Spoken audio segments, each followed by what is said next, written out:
Okay. It's time to start. So, what I plan to do today is to give you, to summarize a little briefly what we have done so far, to get the whole picture on the board once more, to make sure that we're all on the same page. And I want to spend a little bit of time speaking about this saddle point analysis without any details, but actually to give you some kind of feeling for things that could happen, that will happen in the Aztec Diamond, that could happen in other situations, and sort of guiding principles for this type of random phenomena, universal phenomena that can happen and how to prove it from a saddle point of view. After that, I want to actually give you a proof that for the partition function of the Aztec Diamond, counting the number of tilings of the Aztec Diamond, and I will do that again using Duits theory. And I will give you one of the most beautiful formulas of Duits theory, which is called the Lauréat of identity. I'll prove this with the proof that I think is nicest, I like to prove best. However, I also spent some time on proving on the original proof of the Lauréat of identity, which has a very anecdotal story behind it, which uses also Chaire measures. So I will speak a little bit also today about Chaire polynomials and Chaire measures, because the way we have introduced everything is by non-intersecting paths. There is another way of doing things with representation theory, starting from Chaire function, the symmetric function theory. And this actually gives a very nice alternative view. And I don't want to go into all the details, but at least I want to present the basics of that and to connect it to things that we have done so far. Okay, so that's a little bit the plan for today. But let me just give you a summary again of what we were looking at. We're looking at Aztec Diamonds. So maybe this time without slides, let me try to draw one on the board. This is an Aztec Diamond.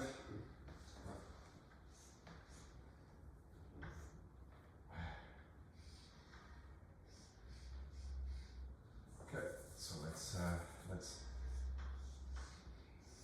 do it like this. This is an Aztec Diamond, size 3. I don't know what you think about it. I'm proud of the result. Drawing these pictures is always horrible. And we're going to look at tilings of those, right? So maybe this is a tiling. Shall we do like this maybe? And then maybe make it a little less trivial like this. And now I have to finish it like that, and then let's finish it like this. Okay, so this is a tiling of the Aztec Diamond. And of size 3, and we want to so maybe I'll close the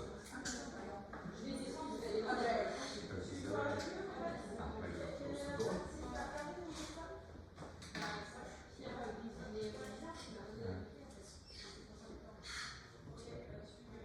Looks like a double bouquet. I'll quickly close the door.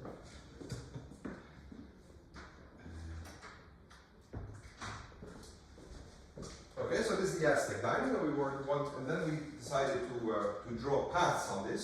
Instead of looking at tilings, we look at paths. And paths were done by doing a checkerboard fashion on it. First a checkerboard fashion, and then you see that you actually have 4 different types of tiles.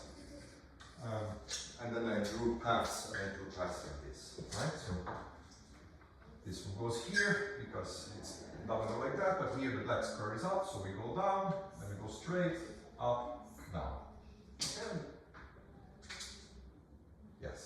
Here we go straight. Okay, so there was a little boring, and this was also straight. It's also a little boring, perhaps, but this is a way of encoding the Aztec Diamond just by taking these non-intersecting paths. Okay, and okay, I didn't really like these paths because you see that one path is significantly much longer than the other one. And this is somehow not really what we want, because in the non-intersecting path picture, we have sort of paths that go from one side to another side, and basically the number of steps of each path is the same. So one way to do this, and I will use this again when I compute partition functions, is to actually draw another Aztec diamond below it. And actually, you can actually do a trick. You can actually start doing a corridor. I hope I do this right. And only then do a Aztec diamond. So like this. And do a corridor like this. It's like I can draw a corridor like this. And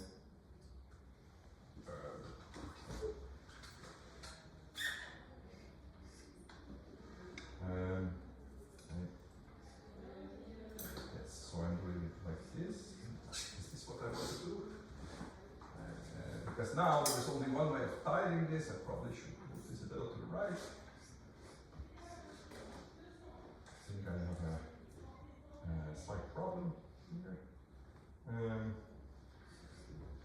Yeah, so it's okay. Yes, like that. There's actually one way. If I take a little corridor like this, there's only one way of tiling this corridor, and that's by straight coordinate things. And then I can do another thing. I can put an extra Aztec diamond like this. Well, let me see if I can do this properly now. So I will actually now take another Aztec diamond of this size.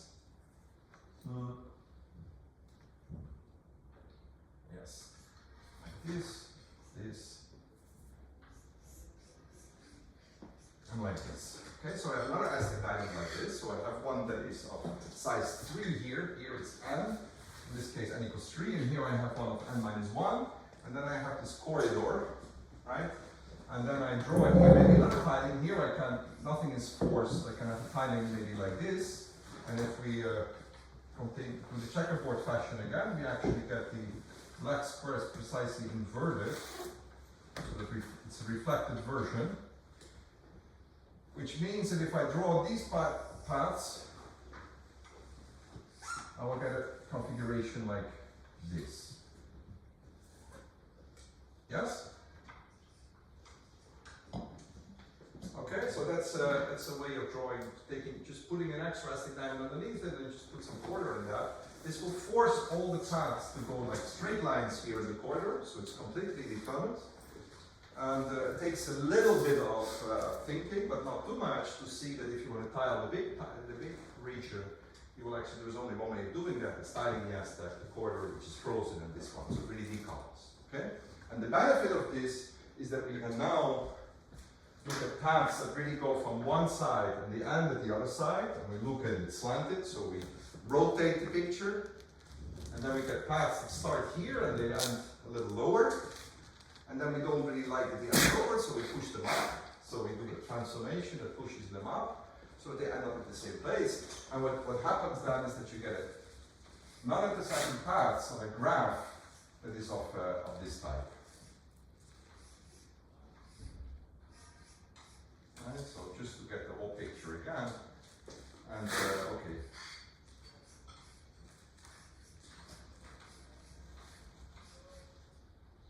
Maybe I'll do one more. Like this. And they're all directed. Everything is directed. And so on. Everything is directed to the right or to below. And then what we have is that these paths basically they start from points here. 0 to minus 1. 0 to minus 2. 0 to minus 3. And let's just take until 0 to minus n. And the end here at the same height, 2n minus 1 to 2n minus n. Yes, at the same height. And they will follow like, okay, they can maybe do like this.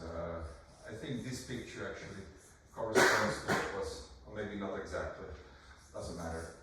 This is really not exactly the same as example as I drew, but you can think here's another path, and then there's another path, and so on, and so on, and there's another path. And And this path encodes this larger region. And the larger, so it also means that, by the way, that the only thing that we really need to care about, if you really want, is basically something that is above the red line, because everything below the red line is that's living here. Okay, so there is a nice line, you only have to think about that. But the nice thing about this was that we have a nice way of analytic theorem, LGV theorem, to write the random configuration of paths in terms of product of determinants, and this gives us a way of seeing it as a determinant point process. Okay, so now let me say one thing. One way to, so we started with the uniform Aztec Diamond, and for technical reasons that I was a little bit sloppy on in the end of the last lecture, but corrected by that. So there is actually a nice way of putting a parameter A on that, and you have to be a little careful in that. I wasn't so careful in the end. So it's actually nice to first, instead of the uniform measure, to look at the probability measure on a given tilings, which is proportional to A to the number of vertical dominoes. Okay, so you look at the model, so the probability is not sort of uniform of all tilings. So you count the number of vertical dominoes, and in your tiling, could be 0, could be everything, and you take A to the power limit. Right? Which means that every domino here is basically has a weight A, so these have weight A, this is just weight 1. Okay? Right? And what does that do? It means that in this directed graph, I have a weight A here, A here, A here, A here, and A here, and also A's here, A here, and A here. And the rest is all 1. So this is 1, 1, 1, 1. This is A, 1. This is A, this is 1. This is A, 1, and so on. Okay? And this means that we have, so we went from the Aztec Diamond to paths, and then we go to a point process. We draw now points on these paths, like this. So I just look at each sort of section, where is my path, and then I have two different options. I choose the lowest one, that's important. If you would have an up jump, you would take the highest one, or the lowest one. And then these green points, they form a probability measure, they have the probability of having a certain configuration of points, right? So points, y, let's call them yj, m, okay? Where this is basically the my axis. Yep. So it's the full collection, right? So that's going from j is 1 to m, and m is 0 to m, but we have the endpoints are fixed. Yes? And this probability, this is proportional to the product of m is 0 to m minus 1 of tm plus 1, the transition to go from the points ym to ym plus k, right? So this is the point yjm, right? So so this is and you take this, and then you take a matrix, you take a submatrix of this matrix, and we have a determinant of that. Okay, and I assumed here that y0 is right. Y0 is just minus 1, right? So assuming that y0 j is y to m of j is minus j.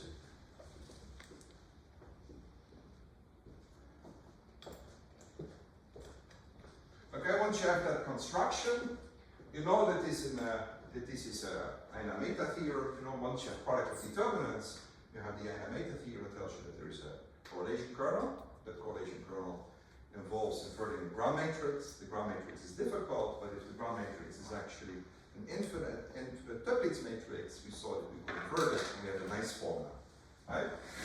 So that's the case here, because in this case, dm n plus 1 y prime is actually not a tm.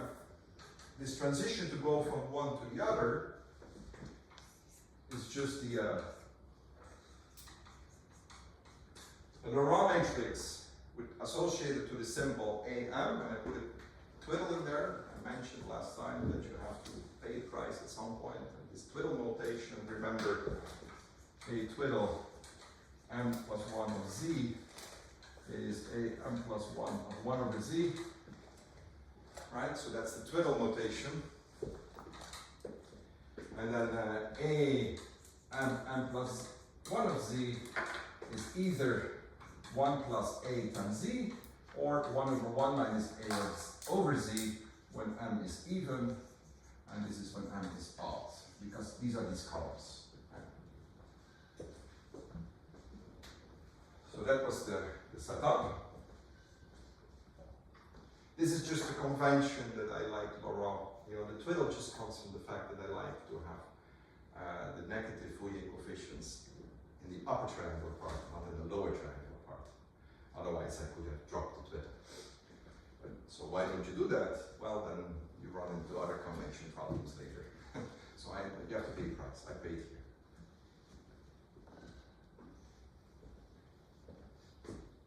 Okay, and this 1 plus az, you should think about, these are the sort of first steps, these are the Bernoulli steps. This is really the z transform basically for the Bernoulli random variable, and this is the geometric variable with force like that. Right, so we take at each step, we take a Bernoulli or a geometric step up or down, and then we glue them together, and then we condition the paths to end here and there, and they also have to be non-intersecting.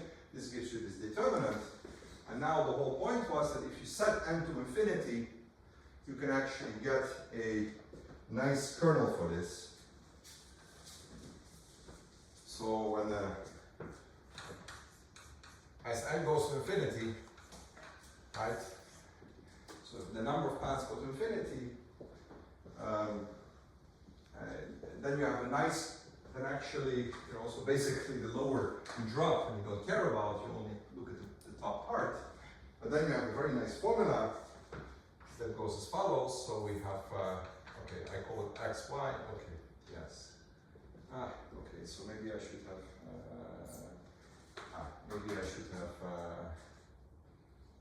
yeah, it's okay. I should maybe have used x instead of m.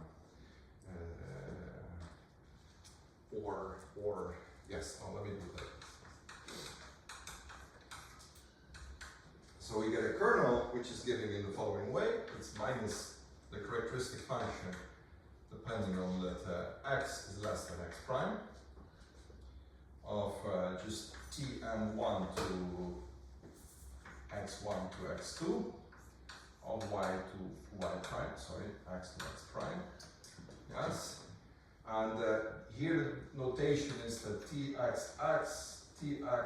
let's call it x prime, this is the product, this is just t of x to x plus 1 times the t of x plus 1 to x plus 2, and so on to tx prime minus 1 to tx prime. Okay, that's the notation I have here. Okay? So this is just taking the product of the matrices, it's just a transition to go from y to y prime, from time x to x prime.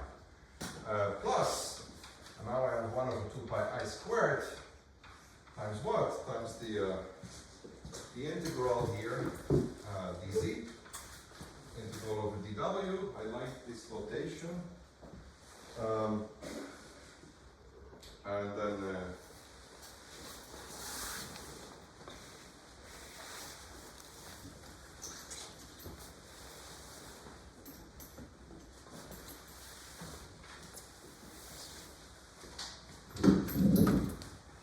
here I have 1 plus a w dx prime times w minus a to the n minus x prime divided by 1 plus z to the x, z minus a to the n minus x prime, sorry, x, sorry.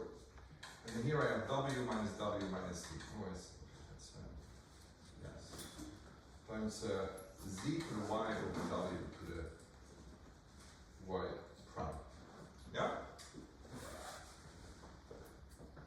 And these contours here, what are these contours? These are just Fourier coefficients. So w is basically on the real line, on the circle. Z is also on the circle. But remember in our computation, there's a pole when w equals z, and we got to this pole by doing a geometric series. When we did the geometric series, w needed to be bigger than z. So let's say that w is like rw, this is rz, and we should also make, I have an a here missing. We also have a pole at minus 1 over a, and we have a pole at a, and at 0, and at infinity.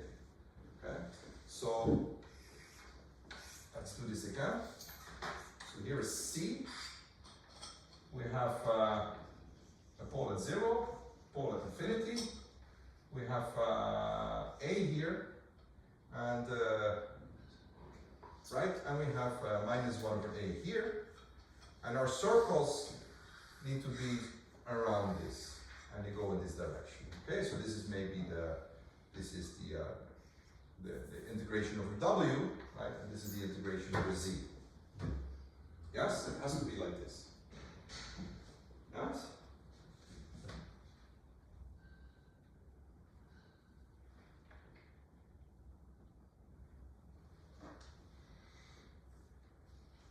Okay, so that's the situation.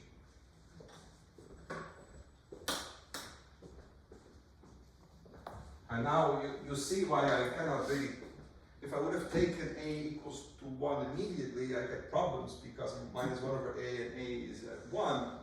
It's at the surface, at the unit circle, and I get a little bit of an issue, a convergence issue. And now it's useful to have A between 0 and 1. To first set this model. Now that I have this formula, everything is continuous in A, and analytic in A even, I can set A to 1. So why do you want to take A between 0 and 1? Why do I want to take A between 0 and 1? Yeah. I could take A also be bigger than 1. That's not a problem, but then I have a problem that I have to put this one inside and that one outside. Mm-hmm. It doesn't really matter. But actually, actually it does matter a little. Yes, because I mean you have to think, right? I mean, if A is actually, yes, it does matter. I need A to be less than 1, because in the Wiener-Hopf factorization, I need to have everything that was analytic inside and outside. Right? So if you have analytic inside, this here has a pole at A. So this is analytic outside the circle. This is analytic inside the circle. So if you take A to be bigger than 1, you can do that, no problem. But then the Wiener-Hopf factorization switches the factors. Okay.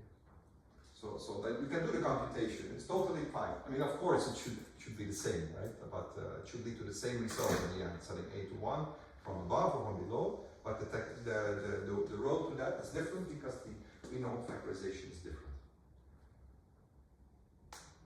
It will lead to the same result. So it's a good exercise if you want to see that you really understood this computation. Do the whole thing with A bigger than 1 and do the computation again. And when A equals 1? So when A equals 1, and I will do that now because it's the uniform case. Now I can say, look, I mean, for years I was working on the circle, but I mean, everything is analytic and an angular. So I can basically, I can move my contours as I want because of analyticity. So now I actually just set it to 1. Then my contours just don't really have to be like this, but this is a contour at gamma z, and this is the gamma w, and this is gamma w, and this is gamma z, and I just let them go around 1, 0, and but it cannot go around minus 1. So I just take any sort of deform my contour so that it goes around the poles that it should go, but not the other one, and so on. Okay? And W, this one should be around the gamma z. And now I can just set everything equal to 1. By continuity, right? So this is continuous in A, the whole model is continuous in A, and it depends analytically in A. So once I have the answer for the correlation functions, depends analytically on A, you should just set A to 1, it's no problem. And this is the formula that I worked with last time. Okay? So now let me remind you how that worked. Well, that was a saddle point analysis. So let me remove this now.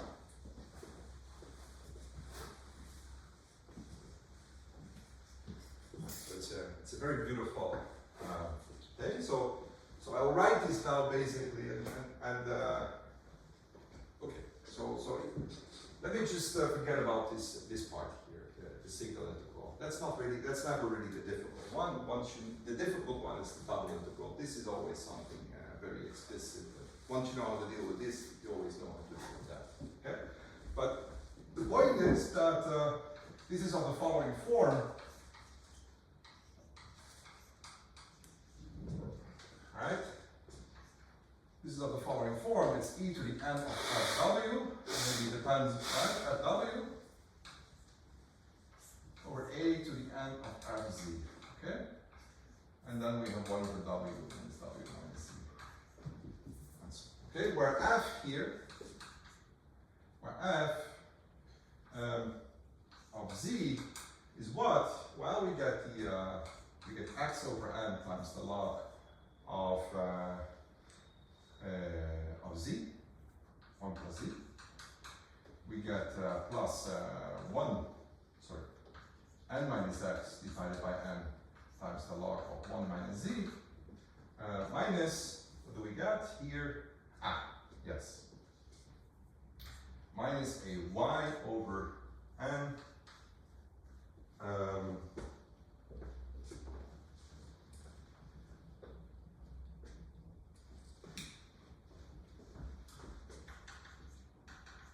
I got this one, sorry. Of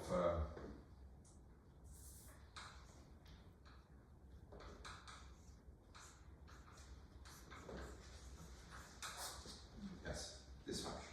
Okay? So it's basically that form. If I have w, then I have to put an x prime here. I have to replace x by x prime. But if I have z, I have just x and y. Okay? Did I have a feeling actually. Yeah, sorry.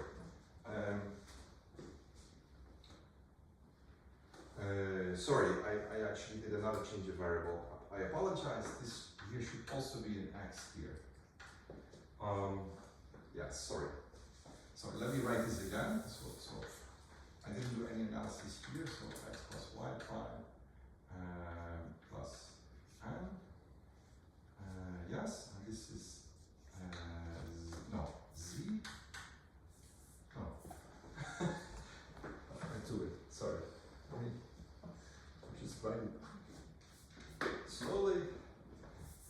Z to the x plus y plus n. W to the x plus y plus n. I'm very sorry about that. Yes. Could you please explain again why the a disappears? Oh, the a doesn't really disappear.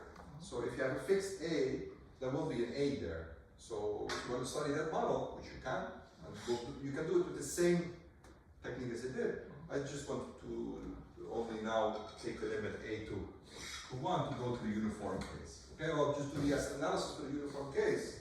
But actually, it's an exercise to the reader. There's absolutely no problem in setting a to be less than 1. And you do the same analysis, just see what comes out. If you want to check that you understood everything, do the general analysis. What you will get is that it will not be a circle, but it will be an ellipse. So it's an Arctic ellipse. So there is actually, and it must be because if you favor horizontal than vertical, there should be more horizontal or vertical, which means that these frozen areas below and above, they are larger than the ones on the left and right are smaller, and fits exactly with the elliptic form. Yes. Also, when a equals 1, do you measure there? Be still normalizable?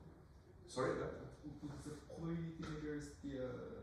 Yes, you have to. So I said it's proportional, right? So yes. So it's proportional to that. So will the normalization constant be something finite? Yes, because this, yes. And that's very good that I took vertical and not. Yeah, you can actually still normalize. I mean, there's a normalizing constant that is just coming from this partition function, and something in the middle. Right? In the middle, the weight is all 1, and that's what I set to infinity, so it doesn't really change. But it's finite for all weight. Yes. Because it's deterministic in the middle, right? Yes, in the middle it's deterministic, and actually, I mean, this is proportional, right? So you have to normalize it, and actually, even then, if you normalize it, it will still have yes. You just get 2 copies of the Aztec Diamond. We'll actually do that when we compute the partition function. We will actually see that. So once again, so you don't really take a equal to 1. So I just take a equal to 1 now because I want to be a little. I just want to do the one case. I don't want to have parameter floating around. So again, this was n plus x plus y. Okay. And now the point is that I will set this parameter now. So you have to think, right? The Aztec Diamond will be large, right? So n will be very large. Okay, so x then also goes over from 0 to n. This will be my scaling parameter. This I will be called psi of n of log of 1 plus z plus 1 minus psi, right? So I will just roughly say that, right? Times the log of 1 minus z minus, and I will call this guy 1 plus eta. Okay? So I'll take those together.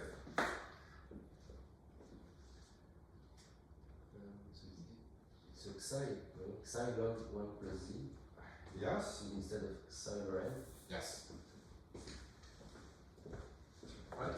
So we go here from this direction was so this direction is psi and this direction is eta, and the Aztec Diamond now in these coordinates psi and eta is basically like this.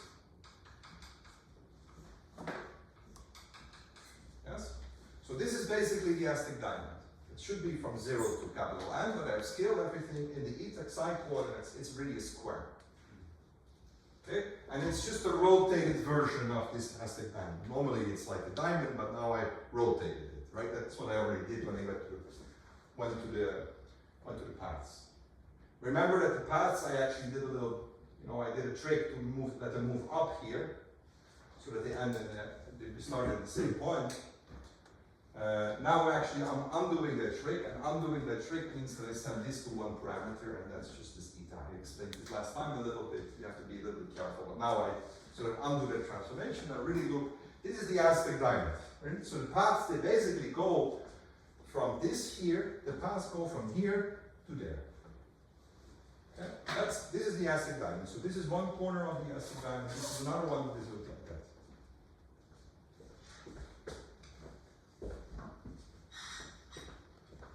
Okay, so let's remove this. The f is really 2 functions, right? One with the prime and one without. Exactly. So now it depends. So you should hear, yes, so this has parameters, right? And this has also parameters, and these parameters are different. So I should actually say that this is maybe the f of psi eta, and you can get the same thing with the primes. Right? It doesn't really, they are there, yes. So is that log 1 minus z or log z minus 1? Sorry, this is log z. The other thing, log. This is z minus 1. Right.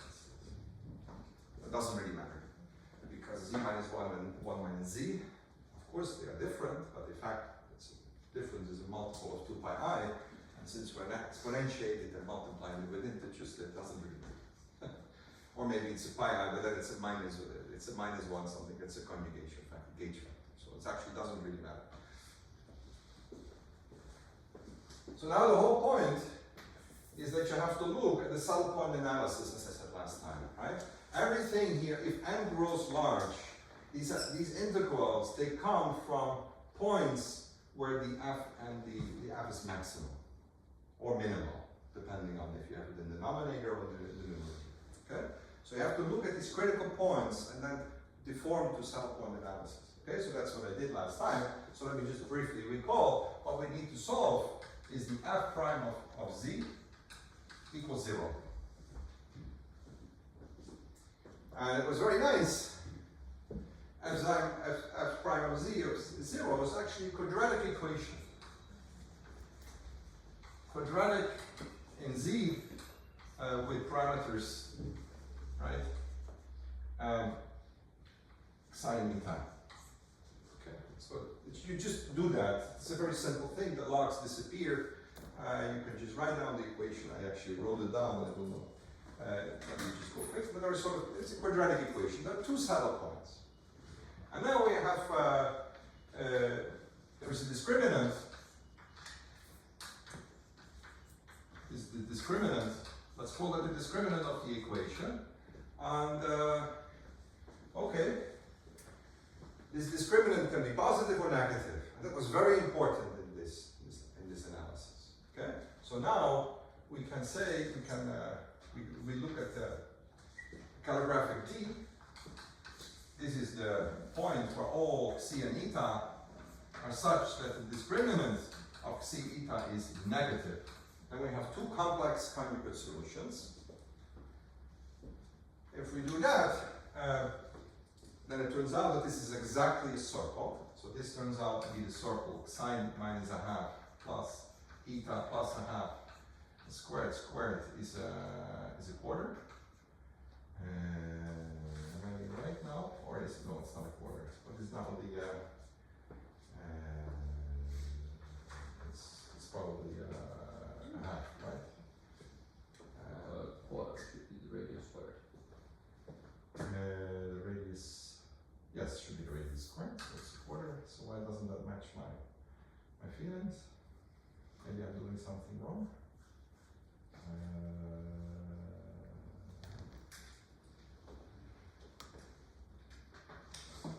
Yes, it should be okay, but yes, of course, yes, it's okay. It's too early for me. Yes. So this will be this.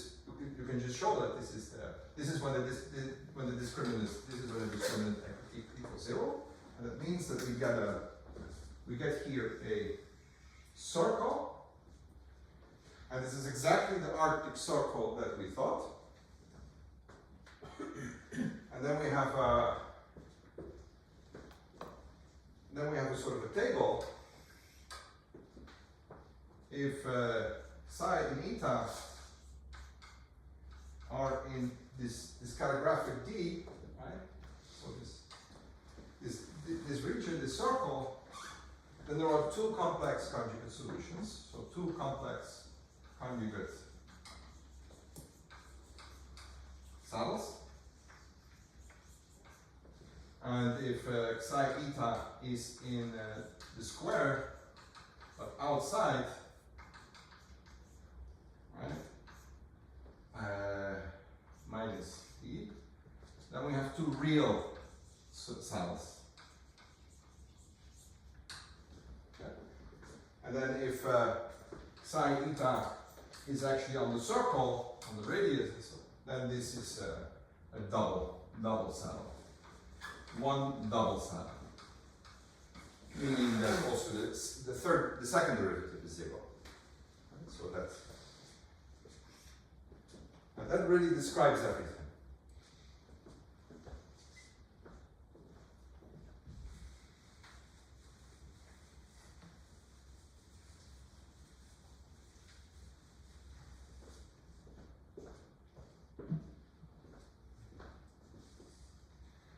So, for example, if I take, let me take the square again. Here's the square. If I take a point here, then you will find the following. Then you will have two saddle points that are here on the real line, on this part of the real line. Okay. This is just something you compute. I mean, it's a quadratic equation. Everything is very simple to compute. If you're just a little bit, if you cross this circle, you will have saddle point analysis, you will have saddle points like this. Okay? It will be in a complex plane. So let me maybe draw a little bit like this so I can get everything in line. And then of course, if you're exactly on the circle, these two actually merged. So this is a double saddle. Okay? So it's sort of, you know, if you walk from this corner to the center, you will find two saddle points here. They merge like this on the circle, and then they split into two. And okay. And I showed you last time that you can prove, right? You can prove the following statement. Let me draw this now away. Take this away.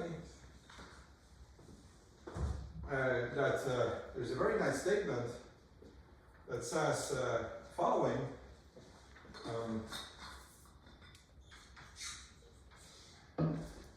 So that if psi and eta are not in this here, then we will see, or actually, yes. So if psi and eta are not there, then the kernel will converge to either 0 or 1 on the diagonal, right? So on the diagonal, so let me write it like this, right? So now we take 2 points that are the same.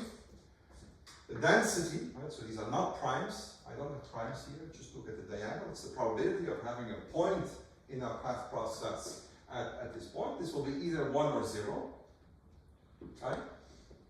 And either 1 or 0, that means that there are either particles or not, and it's frozen. It's a 0, 1, you know, there is no randomness. There is either a point with probability 1 or there is no point. And this is for all these points here. So it's really like frozen here. Actually, here it will be 0. Here it will be 0, here it will be 1, and here it will be 1. Okay, you just compute it. And there's another theorem that if psi and eta is indeed, and we have omega psi and eta, that's the one, that's the saddle point in upper half plane.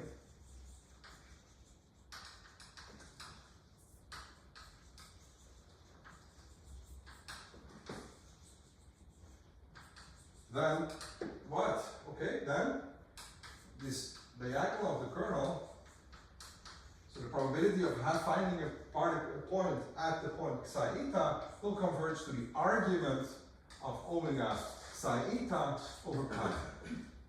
Okay, so this is omega psi eta, and this is omega psi eta and pi.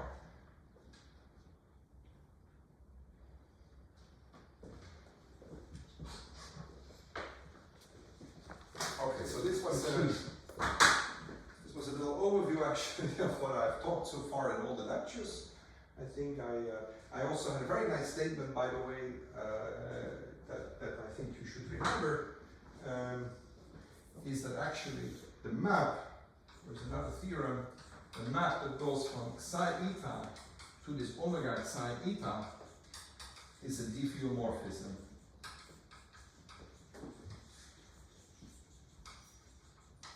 From D onto the upper half plane.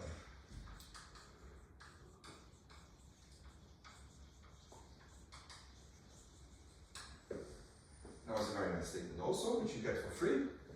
And I mean, you get for free here because this is, you know, everything here is, I formulate everything abstractly, but remember, this is just a quadratic equation that you have to solve, and it depends on the parameters like C, X, I, and eta. You just check it by hand. I see. Why is that important? Why is that important? That's not really important here. Okay? So it's not really important that it's a diffeomorphism. It's a nice statement. It does show that, no, it's not really important at this point. Later, so maybe later in the course, I hope to give a proof of that. If we get to that, there is a nice statement about the global fluctuations. Okay, the global fluctuations are described by the Gaussian free field. I don't know if any of Does this say anything to you? Yes. Yes. So if let's say something. So the Gaussian free field is defined on a domain. It's not this domain. It's the upper half plane. And you need to map first the disordered region to the upper half plane to push it forward, and you use exactly this map. So then it really becomes important. And yes, so it's a nice statement in itself, but it's actually important. And why is that a theorem? Because isn't omega psi eta explicit in terms of sign? Yes, yes. So it's not really, yeah. So that's what I already said. Like it's not really a theorem. It's just you check it by hand that it's true. It's very easy in this case. But I write it as a theorem because if you would start looking at other types of models that look sort of similar, you'll have the same statement. Okay. So I just sort of I put things in a way that allows for generalizations. Okay. So this is a typical picture that you will see. Okay.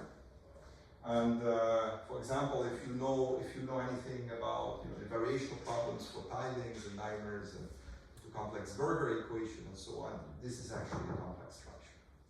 It is in this case it's extremely explicit, so you don't have to think in those abstract terms. But if you want, this is sort of the typical behavior. This will always be the homomorphism.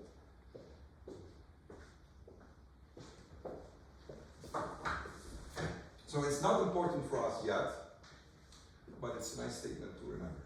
Okay. So what happens then finally, let me just say what happens when we are exactly at this point. What happens here if we have a double critical point here?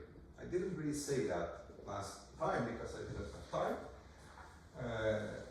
And definitely no energy. So let me say a little bit about this. So what happens if you have 2 points that sort of collide? Okay. Now, let me just remind you quickly. Last time I drew them. You have not only to find the critical points, you also have these contours, right? These contours, gamma z and gamma w, and you have to deform them through those saddle points. And which means you have to deform them using the steepest descent paths, right? So one path here, that was this one. This is the z1. You can show that it's the steepest descent path here, or ascent actually in this case, is going like that. This one goes like this. So this will be my gamma w. I will deform my gamma w, and I will deform my gamma z such that it does that. And now my board is too small, but you can see that this is not really a pole for z, but it is a pole for w. This was a pole for -1 is a pole for z, but not for w. So it's okay.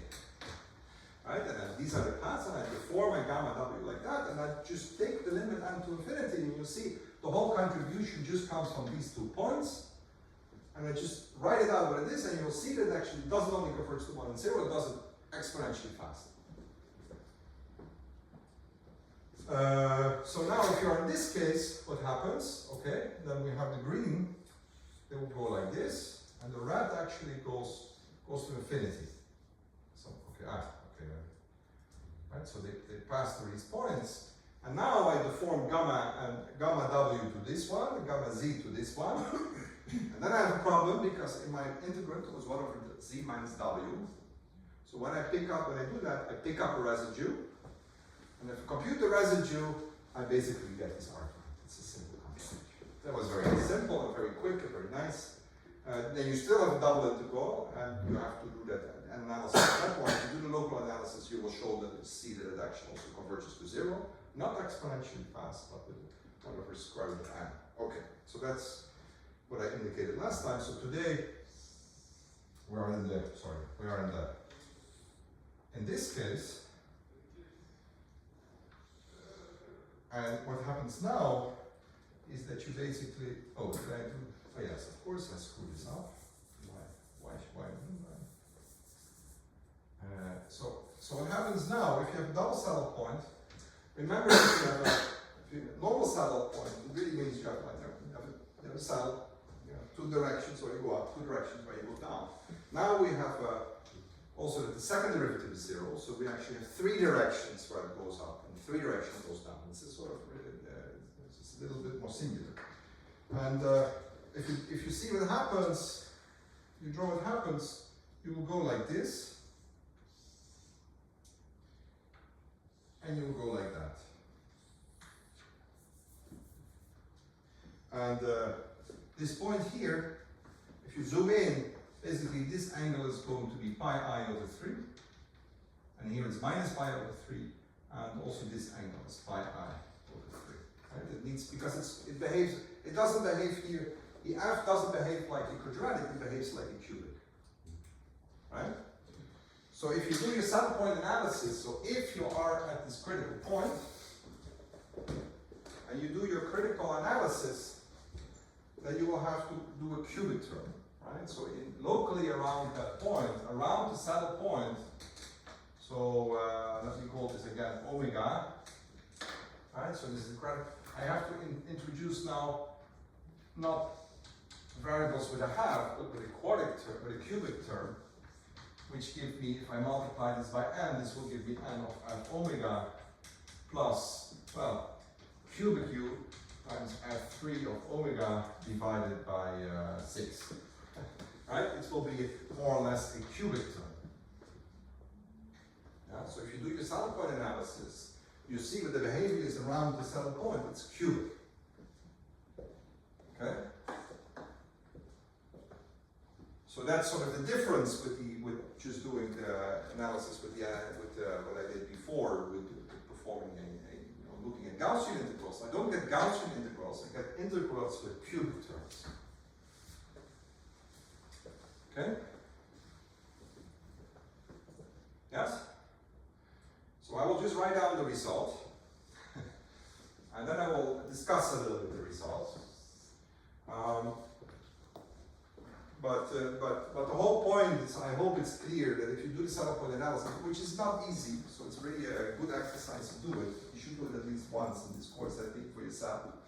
To really do the saddle point analysis as a cubic gas. Sir, could you please explain how the pi over 3 comes? Because basically the function f here behaves like a cubic. It's because it's a double saddle point. We have two saddle points that collapse, so around it it's no longer quadratic, it's a cubic term.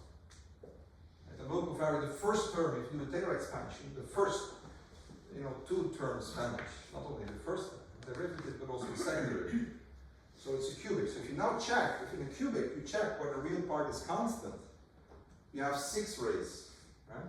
So we will actually also have, if you really want to be complete, you actually, if you really want to be complete, there will also be, this is also, the real line is also part, also there, the real part. So in the red line, the real part is, I guess, increasing.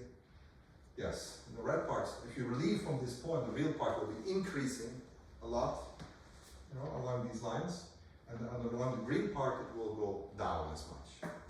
Right? So these are perfect because then you have in the integral, these are the contours you want to deform to. Then everything comes just on a local analysis here. And the local analysis will just give you a cubic term. Okay? So let me now write down the formula. But before I do that, I don't want to just write down the density. I want to actually look at the local scaling limits. Okay? So what I want to do is the following. So this is another. So what I will look. Okay, I don't have much space on the board. Yeah, so I can erase this now. So let me just zoom in here. Okay, so I'm gonna take. This is our Arctic Circle. Okay, and I'm going to look at this point here. Okay, so this is really the point that goes like from this part. Let's just really look at this part. So now I'm going to zoom in. I'm going to zoom in around this point. I want to know what is the local process. If you zoom in, you will find that there is some path here. I don't know if you remember these pictures. Maybe I should show them actually. there are some paths that go like this. I don't know if you remember from the pictures. Maybe I should have actually illustrated this on the computer. I'll do that maybe before the break. I'll set up the computer, otherwise it takes time. There are some paths here. Okay? And now it turns out to cover these paths, what we want to know is to cover these paths, we need to sort of look at the right window. If we would scale like we do in the bulk I didn't scale at all, I just looked at the dominoes. Right? Remember this from last time? By the way, I put up some lecture notes from last time also. I forgot to do that last week, so I did it now. If you look, you can see. It's sort of discrete scale. Here, the right scaling is actually depending on this direction. If I look at this way, I have basically two directions I can look in. I can look in this direction, and I can look in this direction. So that's the direction 1, 1, and the direction 1, minus 1. Yes? And in this direction, it turns out the shapes of the structures, the random structures you see, this path, there are fluctuations in this direction and that direction, and they have different scales. So I need here to have here, so this is the psi eta, right? So this was psi eta plane, so I should probably take n to the minus 2/3 in this direction. Okay, so this scale here, the fluctuations are of order minus 2/3, but in this direction they are of order n to the minus 1/3. Okay, so if I would rotate and zoom it, I really get a path like this. The fluctuations in this direction n to the 1/3 and minus 2/3. In this direction, it will be n to the minus 1/3. Okay, that's why the scales are. Did you see it by inspection or? So how do I see it? I see it from a technical reason. Because if I plug if I plug in this scaling, I'll get the right answer. Okay? Now that's a very bad answer, maybe, not very conceptual. But from a technical point of view, this will make it work. So if you now look at k of n, and you look at this saddle point, right? So let's look at the critical point. So this is really the double saddle point. And now when you add like some constant times n to the minus 1/3, right. So I have to, what am I doing? I have to look at this point. So it's n times psi eta, critical. Yeah, so this is really this critical point here. This point here is psi critical, eta critical, okay? So that's on the circle, or C from circle. Plus 1 times n to the, well, I had n to the 2/3, but I multiplied it by capital N times constant C1 of S1 plus 1 minus 1 times n to the 2/3 times C2 times T1, and I do the same here with the second variable. Okay, so let me call this S and T.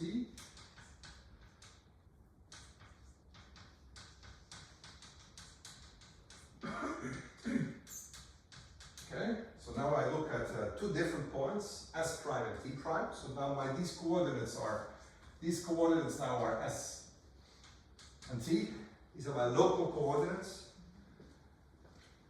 So I get an S prime and T prime. This will converge, okay, to a kernel. And I wrote down the answer here, so you just believe me. This is minus 2 pi of chi of, what is it? Okay, I think that's actually, okay, that's actually probably a little, okay, that's actually wrong. So there is actually a first part, but I didn't update the coordinates properly, so there is a mistake in the notes. So there is a first part. I'll just do it like that.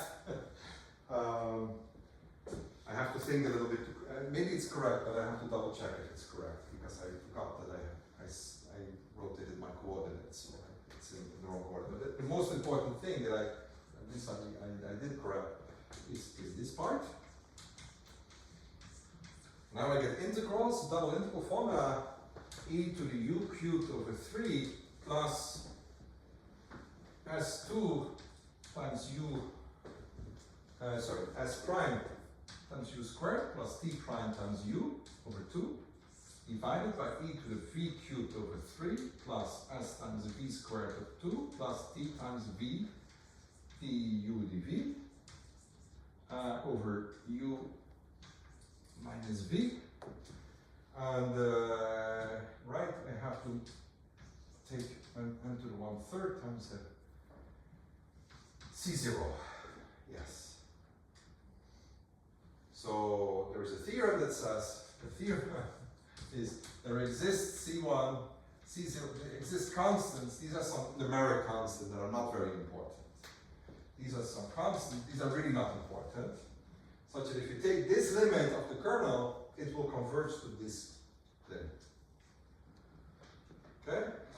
And what are these contours here? These contours, this is a gamma u, this is a gamma v. These contours are exactly like this, where this is gamma u and this is gamma v.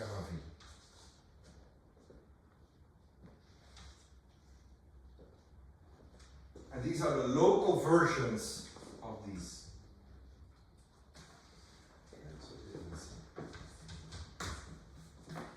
Is that okay? Yeah?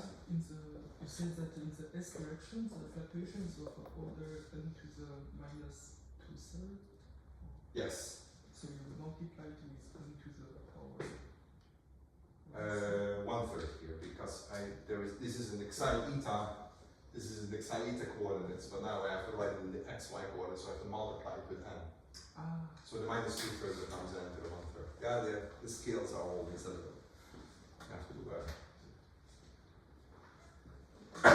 Yes. Okay. So, by the way, you know these 1/3, 2/3 scalings, they're not. You know, here. I mean, if you just plug this in, you do your sample point analysis. You sit down and you just, you know, it's a rainy day. If it's on Sunday still raining, then you know you want to do something to do, but that's the thing you can do.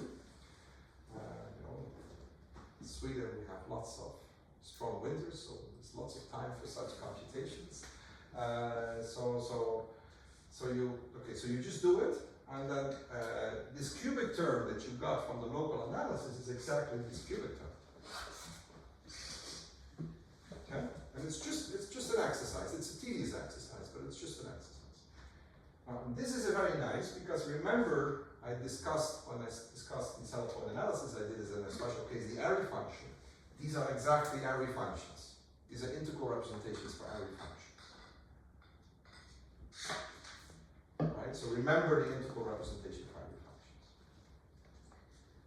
So these contours, they go around this critical point? Or So these contours here, we have taken n to infinity. Yes.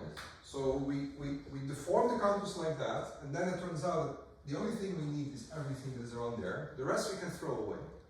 And then we set n to infinity, and that just means that these are just some contours that go to infinity at an angle 2 pi I over 3, and here it's pi I over 3. Sorry, pi over 3, 2 pi over 3, just the angles, I know I don't need I. Right, so the angles just go in that direction, or e to the pi I over 3, e to times infinity, right? So they go in that direction. They really just come from the local analysis here. Right, and then I can just move them around. Right? And then you can move them around how you want. You have to be a little bit careful because you don't want to, you know, if they cross, you pick up a residue. Right. So what I do actually, I don't really let them cross exactly, but when I zoom in here, I just make them a little bit right and left somehow, like a small little deformation. But when they are on in the first picture, they go through the same point, or? So in this picture, Yeah. they go through the same point, but I could also just make a tiny little epsilon difference at order n to the minus 1/3. And then I get exactly this picture so that it goes. But you can let them cross, it's no problem, as long as it's go tangentially, and then you will pick up a residue. It's okay. And the residue will be exactly this term. So actually, I think what I wrote in the notes actually is correct now that I think about it. So I have to just double check it. And so we do have a power of 3 in the 2 by I. 1 over 2 by I to the 3, the power is correct. In front of the integral. No, this is just square. That's cool. Okay, very good. So now let me just sort of like so basically this finishes everything. Okay, not really actually. So let us think a little bit again. Did I cover everything? Well, if you look at the saddle point analysis, right? I mean, what I do? Okay, either they are complex kind or they are real and different, and then they merge, right? So when they merge, okay. So basically, I have covered everything. Well, not really. There is a case that I didn't cover. It could maybe happen that those saddle points they come from the upper half plane and they merge on a pole. This is possible. Okay. What is that? That's these points. These are exactly these points. And if you do the analysis here, you will not see area. Because you can't. Because, I mean, first of all, you can't because the fluctuations here can go, you know, up and out. And here, you cannot go out of the Aztec Diamond. That's impossible. So it should not be possible. Right? And it turns out that actually, if you do the saddle point analysis, you can still do it. But you have to do a new limit. And what you find here is not this kernel, but you find the kernel for the Gaussian unitary ensemble. You find random matrices here. And I will not do the computation because it's annoying. I didn't do it in the notes. In the end, I will do it, but it's actually a nice computation. What happens, it can happen at the poles, that the saddle points merge on the poles, and then actually one pole eats a saddle point, and you just have a single saddle point, and you will get an integral like that with a quadratic, because it's just a simple saddle point, but you keep also a pole here, and that's exactly the GUE term. Okay, so now you can play a game. We can think about like you can think a little bit more. Let's think a little bit ahead. You know, this picture is very general. I did it for the Aztec Diamond, but you can do it for much more general models. What could happen? Well, it could maybe happen that some saddle points, maybe there's a situation that there was actually, you know, two saddle points merge, but they merge, but there was actually another saddle point also already. So while these two merge, there is a third saddle point that also merges to that point. So we have not a critical 2, but critical 3. We could sort of imagine that we're in a situation that here is an extra saddle point, and when these two come close, they actually merge with the 3 of them. That's possible.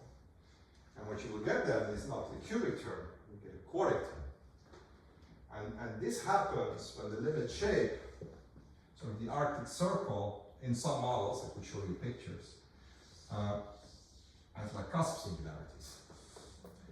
So this can happen, and then you just get the analysis is actually the same. From a 3 you go to a 4, and then you get musical representations for Pearson equations, Pearson, area to Pearson. Okay, so we can play, maybe continue our game. We can maybe have 5 saddle points merging. No, you can't. Which is a bit of a surprise. It's not clear from here. But somehow there is sort of a structural result that shows that you will never be able to get more than a third order verification. And why that is, there is sort of, that's a little, I mean, at least I've not seen it. At some point I remember, well, there was a recording, I mean, there was a paper appearing where they actually said, oh, it happens. But then they retracted the paper because it doesn't happen. It just doesn't happen. And there's actually a theorem that actually has also to do with this diffeomorphism that I spoke about. This diffeomorphism comes from there's a nice structure around that. From the diffeomorphism, you can also see what is the behavior at the boundary point somehow. And there's a classification of the types of behavior that can appear. Third order vanishing is the most that can appear. You can have that, you could have like poles of a higher order. There is actually a nice case where you actually have a pole of infinite order, so essential singularity, and settle points merging on the essential singularity, and then you get a tecton. So there are these things. But from a structural point of view, once you have a double integral formula, you run down your function, you compute the saddle points, and you just see how they behave, and that already tells you what the critical limits could be. Okay? There is as I said, maybe as a final remark, there is reasons for the n to the 1/3 and 2/3. These are called KPC scaling exponents. I might say a few words about that in a later lecture, why you get those. So for us, it's just a technical reason. I give a technical reason why this happens. Okay. For all these different kernels, the scaling is always under the one set. The array here and For the array, you will always get an n to the 1/3. also the GUE pair. No, for the GUE, you get a square root of it. Yes. Because in the GUE, I mean, the 1/3 comes from the fact that we have a double saddle point. When you go to the GUE kernel, we have two saddle points that merge, but one gets eaten by a pole. So you have only one saddle point, which means you get a quadratic term, that means you get a square root of n again, and the scaling exponents come from that. So the order of the critical point determines the scaling exponents and also the scaling limit. Yes. What about the order for the other more complex kernels for Chaire? So then you will get a fourth here, because you get a fourth. You have to have a scaling of 1/4, and this will also be 1/4, and then one has a square root, and then maybe there is a 3/4 also. If you really want, you can put some extra, but you have to be a little bit careful how you set it up. But structurally, this is just what happens.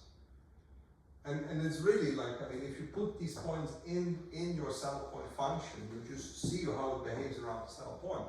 You'll just get the cubic terms, and since you're not exactly at the critical point, but a little bit off, you actually do get the quadratic in the first term because we're not exactly at the saddle point. So like a little perturbation gives you an extra.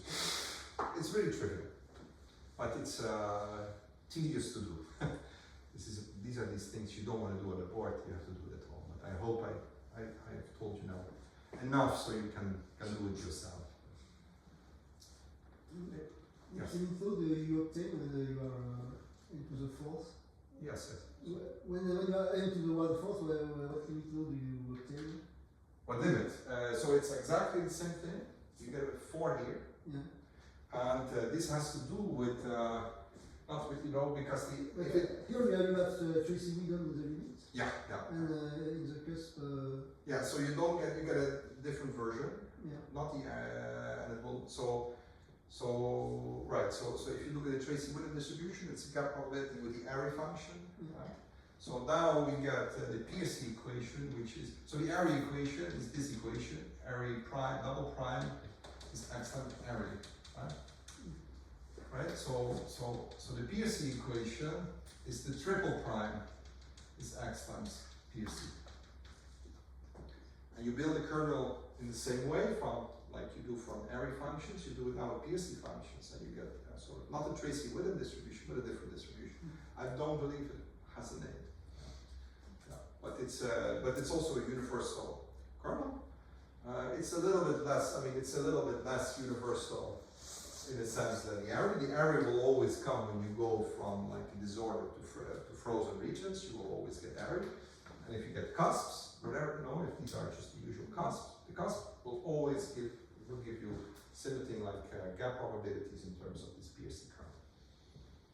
So the PSC functions. Does it answer the question? Yeah. So I don't know what time it is.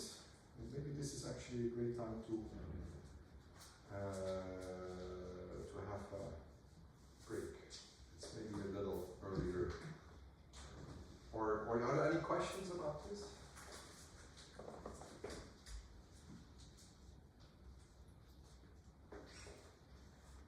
So in any case, so maybe let me make just a final remark. I hope you understand now that this doing these scaling limits of the Aztec Diamond, now we're basically done, right? Because we basically understand all the cases and you can prove whatever you want. So the pictures that I showed from the first lecture, we are able now to analyze. Okay? Of course you can do more things. You can analyze the limiting objects. But you know, you can wonder about what about these limiting objects that we get? What about the traceability distribution? What are the properties and so on? These are very interesting questions. I will not do that.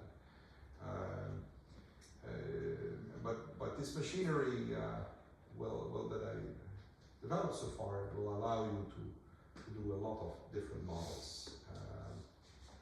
I don't want to continue so much more in this. I actually want to go to a little bit more advanced topics after today. I want to do in the last lectures I mean, this is all rather classical. So this was basically known for 20 years now. Yeah, I mean, okay, 15 years ago, this story was like quite close, I think. I mean, in different settings. But there are some next level questions, and I hope I can spend some time on that. But after we take a little coffee, I want to actually speak a little bit about the Chaire process and about Bogdanov-Kunkov identity, which I think is a very beautiful thing, which will allow us also to compute the partition function. I didn't really tell you what is the partition function. Right? I told you actually on the first, I think the first slide in the first lecture, I told you there's a number for it. But this I will tell you how to do this again with Duits theory in a different way. So what are the limitations of this approach? Can you consider more general domains or more general, or what are the types of diamond models you can consider? Boundary conditions and so on. So this technique here, what I did now is this works exactly the same for all Chaire processes. So if you know what a Chaire process is, I will say a few words about it. But Chaire process. So remember that I looked at these nanosecond paths and I let the number of paths go to infinity. I can take different columns. So for all the columns you can do, as long as you have Duits transitions, you can analyze them. This includes hexagon tilings of the infinite hexagon. This includes the Aztec Diamond. However, it is always a little. The Chaire class is large. It has infinitely many parameters, and you can make beautiful pictures. You can really play with the parameters, which just means that you are going to make this function f here, which was, we have basically a quadratic, right? F prime is quadratic, basically, right? So this can become much more complicated, but in principle the picture is the same. So in a sense, it's also maybe not so interesting to do that. Now, so that's really what you can do with exactly this method. Now, there is other ways of arriving, like other models that you can do that also give rise to double integral formulas. Okay, so this kind of principles, there are variations to the principles that I did. For example, when you have interlacing particle systems, you can also set up these kind of machinery. You can also get double integral formulas. They're a little bit of a different type. You can also allow them to study those. So you can, for example, if you want, you can take a hexagon with maybe some pieces out. Like a crazy domain like that, you can actually analyze with similar techniques. It doesn't fit in the framework that I talked about, but it's sort of related. So there is a lot of problems that are covered by this type of techniques, variations to it. But it doesn't do a general, not a general dynamo model. No, you always need to be able to formulate it. I mean, the whole point is that you always need to be able to invert this ground matrix by means of double integrals somehow. And once you can do that, these techniques apply, and all principles apply in the same framework. So it's not a general dynamo model, definitely not, but it's a huge class of models. And they relate to very interesting other types of questions. So I will actually do this after the break. For example, the Schur measure, the Poissonized Plancherel measure, you can sort of analyze the longest increasing subsequence. That's a famous problem that was solved 25 years ago. Basically, you can solve it with similar techniques here. So there is a lot of combinatorial problems that you can do, but you cannot do the general dynamometers, of course. But there's no technique that can do that at the moment. Sorry, what? No technique can treat the general dynamometer. No. I mean, well, it depends. So there are, for example, some very interesting results by Amal Agarwal, who actually shows. So he looked, for example, at collaborators. Sorry, they look at lozenge tilings of the hexagon. Lozenge tilings of domains, very arbitrary, and they have ideas of saying, like, look, if I know that I'm in a point somewhere that the region is disordered, then if I know I'm disordered, then I can actually prove universality for these limits that you got that I computed, right? These local limits that they are there. But it's very different type of techniques. That's a very different. So that's actually universality. So there are some universality results. Yes. And this can also be done if you're at the edge. So if you know that you're at the disorder, if you have a statement that you know that you are at an Arctic circle or something, a boundary, then you know that there is a boundary, then it should be every process. So there are statements like that, yes. Right. And this is very related to the results in random matrix theory. If you look at the GUE, actually in the notes that I posted, I also do the GUE and do the scaling limits of GUE with this type of methods, right? So you get the sine kernel limit, but you should also get the sine kernel limit for more complicated random matrix models. So if you just drop the Gaussian but just keep the independence, but you take some other distribution, you should still get that. And one way for how people did that is that you actually define some kind of dynamics on matrices, some flow, and that shows that very quickly, if you start with something, very quickly when you start your flow, you will actually stabilize to the usual GUE fluctuations. And this can go and then you have to show that this goes very fast, so you get a statement for a large class of random matrices. And for the tilings, it's a little bit similar. For tilings, you can put dynamics on there. I hope I actually have time to explain that.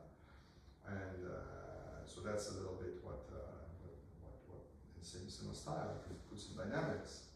And then you show that very quickly when you run the dynamics, when you're in the disordered region, so it's invariant under these dynamics, and then you should get this kind of limit coming out.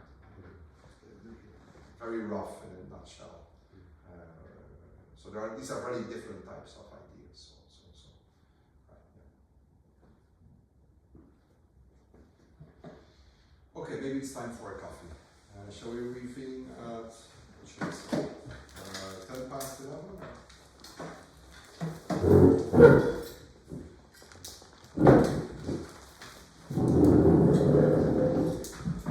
You still want the notes?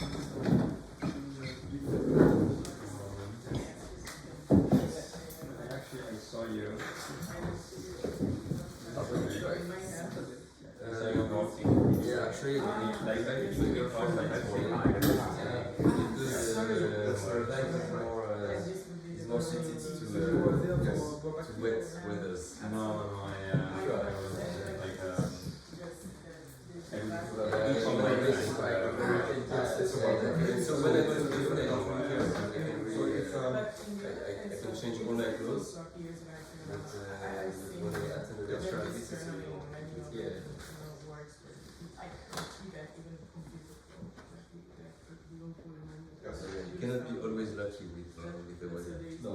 Yesterday I was. No, I didn't bike today. The weather is copying the area kernel with some like So S plus T or No, so it's really a little different, but what you can do is you can remove the quadratic That's term. that's by okay. just I also came Yeah, here on okay. Tuesday and this is really gone. I decided to take You change this one. the subway because it was raining too much. this one. okay. But it was That's so okay, crowded you that can I do that. don't want to repeat the. But Yeah, it's it's also really that whenever it rains, the you can really more crowded. not Yeah, so. that's So the array kernel you can also write in this form, right? 0 to infinity. Yeah, this is what I was doing here. Right. I missed the Like this lecture one. Yes. last week because there was a conference. Now I don't Same time. really know, but I believe you can actually put, It's IHP as well. maybe I should be too many things going on. No, but if you This is not, I think this is I just, saw something else. Sorry. No, no worries. When you took the I just, exercise, last time I had forgotten to take paper, But now you put here. so I had some old notes from computation I was doing. So that's okay, so this is a T and T prime. And now it says 12 times power. So this term is really there. Now you have to put it maybe plus minus, I don't really know. Okay. But if you put it in that, actually I have a remark in the notes actually. Okay, and then here you get this quadratic term. Yes, Okay. I have Okay. a remark in the notes. And you just do that by doing this form. Yeah. Oh, okay. Okay. Thank you. Sorry. But it's really not the array kernel, right? It's the extended array kernel. Yeah. Yes. This is Yes. what I wanted to understand because Yeah. okay. So it's I've never seen it properly in the because in what has the to be. setting of the Aztec Diamond, so I was a bit confused, but okay, so now it makes sense. Yeah, The actual, like the classical one, it's only in one of the two directions Yes. of the scale, Yes. and otherwise you get this generalized version. Right, so you, in this direction you get the array point process, Yeah. and in both directions you get the array line ensemble. Yeah. That's okay. the right Yeah. terms, array line ensemble. That is something that I never studied, but okay. Yeah. Well, it makes sense. So it's basically determined. So if you take the array line ensemble and then you can cut it at different lines, You get. and then you get this curve. Yeah. Yeah. But the array line ensemble is not the determinant point process because it's really paths. dynamic. And it's so you have an infinitely amount of it's the whole path, right? It's not a point, it's a path. So to get a point process, you have to cut the path at arbitrary points, and then you have a point process, right? So, and that's the extended array kernel, and then the array line ensemble is the one that wherever you cut it, you will get the extended array kernel. Yes.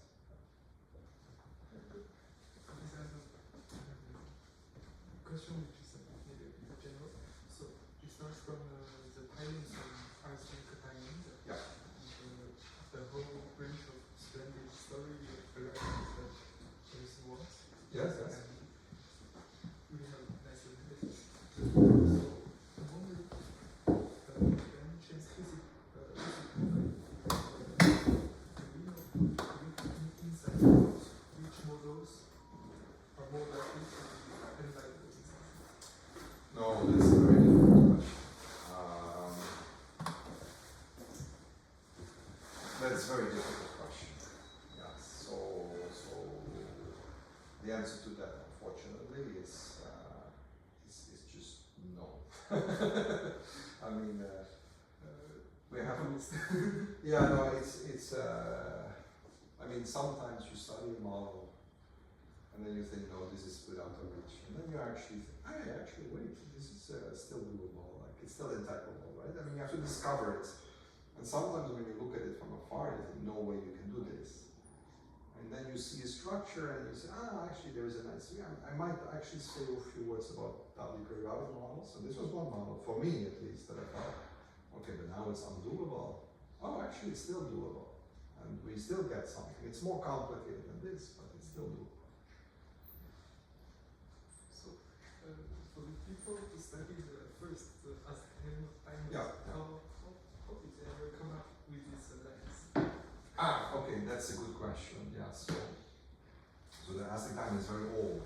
It's over in the early 90s. People looked at it, maybe even 80s. Looked at it. And now there is something that I don't really know, but there is a connection between the Aztec Diamond and the alternating sine matrices. There's a projection between the two. And And I think that was the origin of alternating sign matrices, right? So these are matrices with ones and always ones. I don't really know the model actually. I've heard talks about it, but I always forget the definitions. But that's a nice, very nice model. And then you do some combinatorics in that, and so you understand there is some. And I believe that was the origin.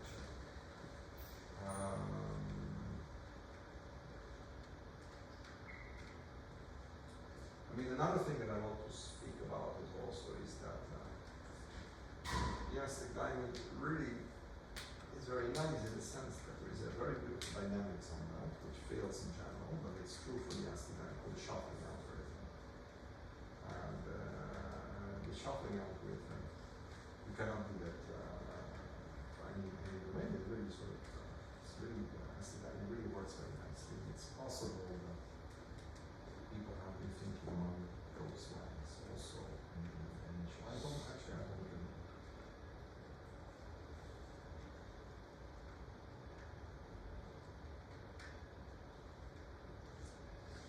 Okay.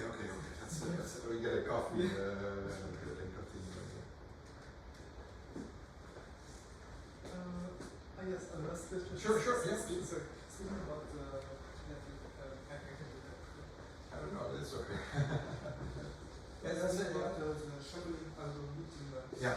What are the technique for the rest of the? Yes.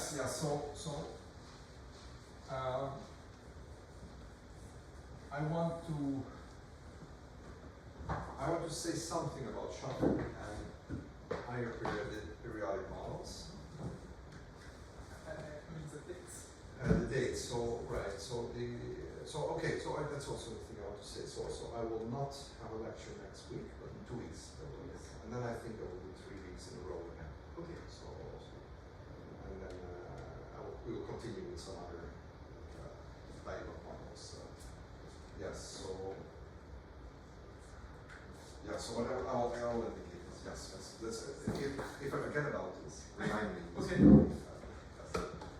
Remind me. Let me get a coffee. Oh no.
here, long day. here, then teaching, then there is the colloquium ceremony, Ah, yeah, indeed. and then I have a meeting with my supervisor. Hola. So Such a long day. like that. Yes, I'm starting the second sheet of the exercise. Yes, I will start today anyway. So it took Oh, me- you have also an activity that's Exactly. yeah. So how do you eat? Like last time I didn't. Last time I wasn't here actually. So so there was another conference in 2000. I don't think there is enough time for us to eat. No, it's not that. Yeah, last time I like bought something. I wanted to. What did you eat? I bought like some peanuts and cheese and stuff. And so. Oh, I can do that. Actually, we can go back to the film together.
To do for the rest of today is at least compute the partition function for the Aztec Diamond.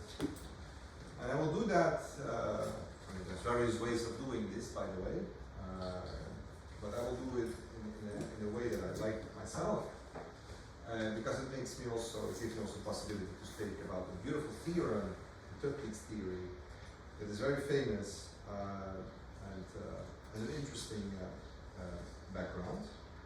And it's called the strong sago limit theorem. Okay, so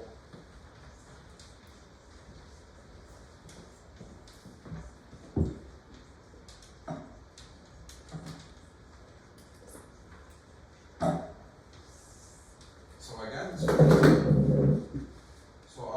the setup is that we have a function f. Take a function f, which is defined on the circle. So it has Fourier coefficients, like this, and let's assume that f is smooth. How smooth? Well, I don't care so much about it, but let's say that it's at least differentiable. Okay? If it's not differentiable, it doesn't. So if it's not smooth, like if it has jump discontinuities or something, it's not continuous. It's not true.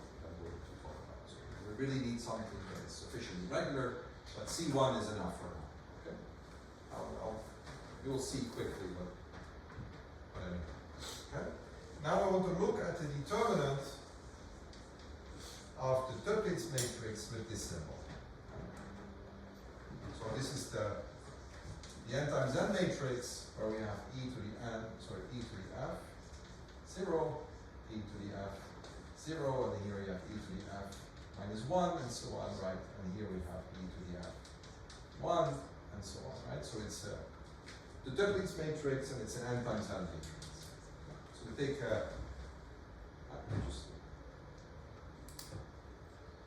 and clearly this is important because, for example, the LGV theorem It's said that if you have transitions, right, from the path from one side to the other, and you have then the weighted sum of over all the paths from one side to the other is actually the Duits determinant. So this actually tells you already this is actually Duits determinant is actually in these cases. Of course, the symbol has to be special, and at the moment I don't care about special symbols, so we will do in a minute.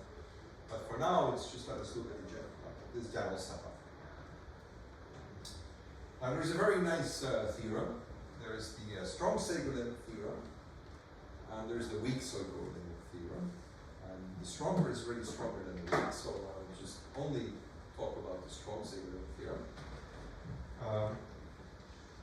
And it says that this determinant is e to the n times f naught plus sum of k is 1 to infinity of k times fk times f minus k times 1 plus small o of y as n goes to infinity. Okay. So this is the strong Seguelin theorem.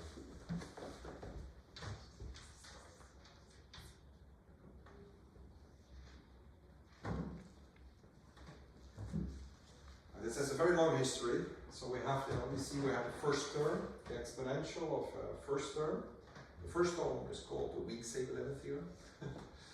So including the second is the strong Seguelin theorem. And this is a very beautiful theorem with an interesting history. I don't want to go too much about this. And we will use this if I have time to speak about Gaussian free field. Actually, we will see that this theorem can actually also be explained can be used to explain the theorems of log-related fields and mathematics theory, but that's for a later time. So, but the theorem might come back later, but today we will only use it to compute partition functions. Okay, so I want to prove this theorem, and I want to prove it today if I have time. I want to prove it in two ways. One way using just Duits theory, not thinking about anything about what we spoke about, no probability. And then I want to revisit it using sure processes, and actually show that actually there is a real probabilistic meaning to this. Okay? So first of all, it's a very beautiful statement that the fact that you have such an expansion for determinants it really depends on the structure of the matrix, right? So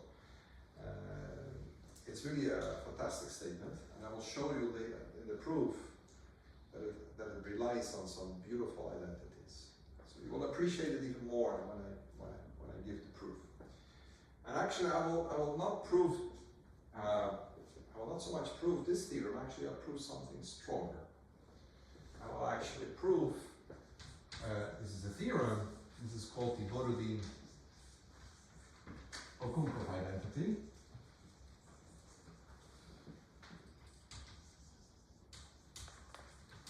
And it is a very interesting story, by the way. And it says the following: the determinant of the Tn of e to the f is equal to e to the n times f naught plus the sum of k is 1 to infinity of k times fk, f minus fk, times the determinant of the identity minus qn of h e to the. Now I have to be. Now I have to peek. So let me write this as the determinant of identity minus qn of h to the e to the f minus f plus times h of e to the f plus minus f minus to the 12 times qn. And this is a finite exact expression. Okay, so f plus and f minus here, right? So I write f plus is the sum of k bigger than 0 of fkz to the k. F minus z is the sum of k less than 0 of fkz to the k. So f is f plus plus f minus, and e to the f then is e to the f plus times e to the f minus. Yeah?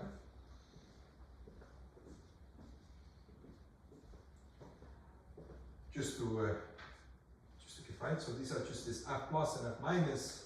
They're just the splitting of this function in this form. Okay? And this holds for all n. It's a finite expression, it's not a limit.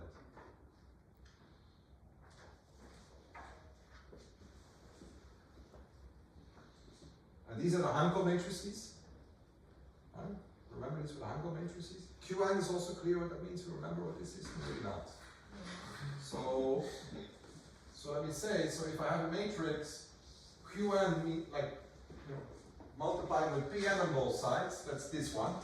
So if I have a matrix, A is this, and this is the Pn A of Pn, and this is the Qn A of Qn. So it's sort of instead of the n times n upper block, it's the tail of the matrix. Okay? So this here says you take the product of two Hankel matrices, right? So I have two Hankel matrices, take product, this gives us a new matrix, it's complicated, and then we take just only this part. And then we take the determinant of 1 minus this part.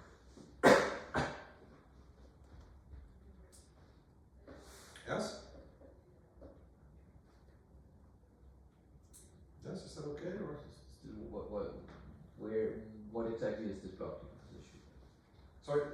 What exactly is this block so I'm just explaining what Qn does, basically. Yes, but... So if I have a matrix A, then this upper n times n corner, that's the Pn of A Pn. So Pn sort of projects on that, and Qn is just the rest. So Qn is basically identity minus Pn. Yeah, sure. So these are these Hankel matrices now. Okay, maybe you should remind me what those are. But these are sort of infinite or half infinite matrices. Yes, exactly. So again, if a Duits matrix, right? This is the matrix. The Duits matrix is A, J minus K, where J and K run from 1 to infinity. The Hankel matrix is this matrix. Right, so these are, I have A0, A minus, A1, and so on like that. So the Duits matrix are diagonal in this direction, and the Hankel matrix are diagonal in the other direction.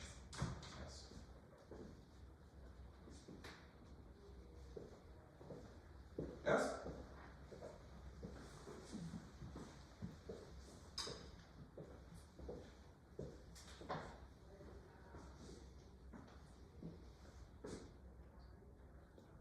Is it now clear? Yes. So now you see that this is a finite end statement. But I claim that the strong single limit theorem is actually just a special case, because what happens with this operator? This Hankel matrix has these diagonals like that, right?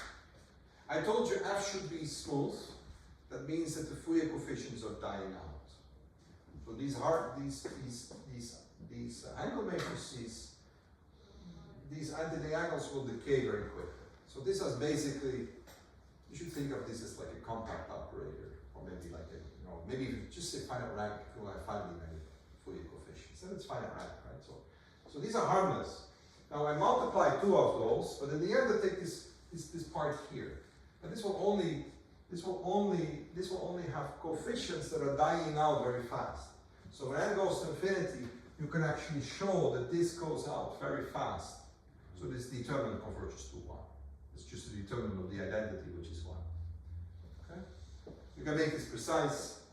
I will do this in the notes. Actually, it's actually a nice exercise to do this. You can show that this is in trace class. You can compute the trace norm for this guy, and you can explicitly show that it goes to 0. So you suppose typically fk to decrease exponentially or something like this? Sorry, that. So here the fk the fk go to 0 at which speed exponentially or? No, they could go like 1 over k is enough. You just need C1 or something. In fact, actually, the only thing you want is that this is finite. Okay? So this needs to be finite, and this is multiplying the Fourier coefficients with k. So this is, but only square root k actually. So it's basically a half derivative. So what you want is that this function has a half sublevel norm that is finite. Okay, then it all makes sense. Okay, so that's and actually under that condition you could also show that this converges in trace norm. So actually, so you don't need very much. So you don't need exponential decay, although in our case it will be exponential decay, but you don't need that. And you will never use this in the proof either. And the proof doesn't get easier either if you're showing some, you get everything immediately. Okay. Yeah, so is it clear? And just already a little reminder, I mean, we see that we have this f plus and f minus. This reminds us a little bit of the, we know factorization, right? And actually, I will give now just an operator theoretical proof, but there's a second proof using Schur measures where actually you actually recognize this as the correlation kernel for the point process. So that's the second proof, but I don't want to, there is a relation already there. Okay, so that's the second proof. How do we do the first proof? Let's continue on this. So, excuse me, just a stupid question. Is it a how to say upper H or plus yeah. I? No, here, this is uppercase, both. It's H times H. H, okay. So it's a Qn times H, times an H, times a Qn. Okay. Thank you.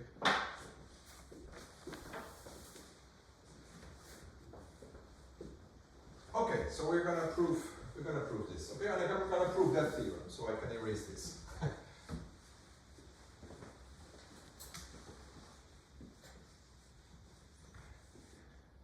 Okay, so to prove this, I have to prepare some things, and I will start with my favorite math formula of all time. So I will call so then I should not call a proposition, but let's call it the theorem because it's a beautiful theorem. It's the Helton how Pinker's determinant formula.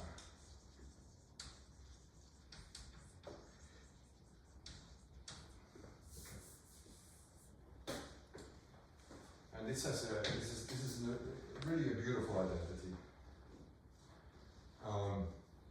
It says if I have two operators, A, B, this is very general. So let's say that we're working on some Hilbert space, and these are bounded operators on a Hilbert space. Okay, so this H here is a complex Hilbert space. Bounded operators in a complex Hilbert space, and bounded, but nothing more than that. So not compact or anything. But let's assume that the commutator of A and B is trace class. Okay, now I didn't really know if I spoke about trace class operators. Those of you that know it, fine. If you don't know it, just say finite rank. Okay, finite rank is enough. So just think that this is just basically this is a matrix. Okay, but so it's just finite rank. If you really want the definition, like finite, it's trace class operator is an operator for which the singular values are summable. So if you define the eigenvalues of the adjoint, this matrix times is adjoint, and then you take the square root, and if that's summable, then it's trace class, and then the frontal determinant makes sense. So just to make sure that the determinant makes sense. So then we have the following identity. The determinant of e to the minus a times e to the minus b times e to the a plus b. This is a determinant. This is e to the half times the trace of the commutator of a and b.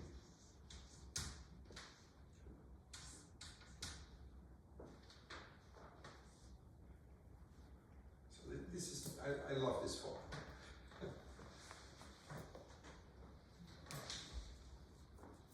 So let us absorb this formula a little bit, because every time you use it, you know, if you see this for the first time, you think this is nonsense. Because the determinant of the product of operators, it should be the product of the determinants. The determinant of the exponential should be just the e to the trace of a, right? If I take the, right? Determinant of a should be a to the trace, the product of the eigenvalues. It's the eigenvalues are e to the eigenvalues of a, and then just take the product, which is just e to the sum of the eigenvalues, right? So if I do that, I get the trace of a minus the trace of a minus the trace of b, trace of a plus b, well, then everything cancels, this should be 1.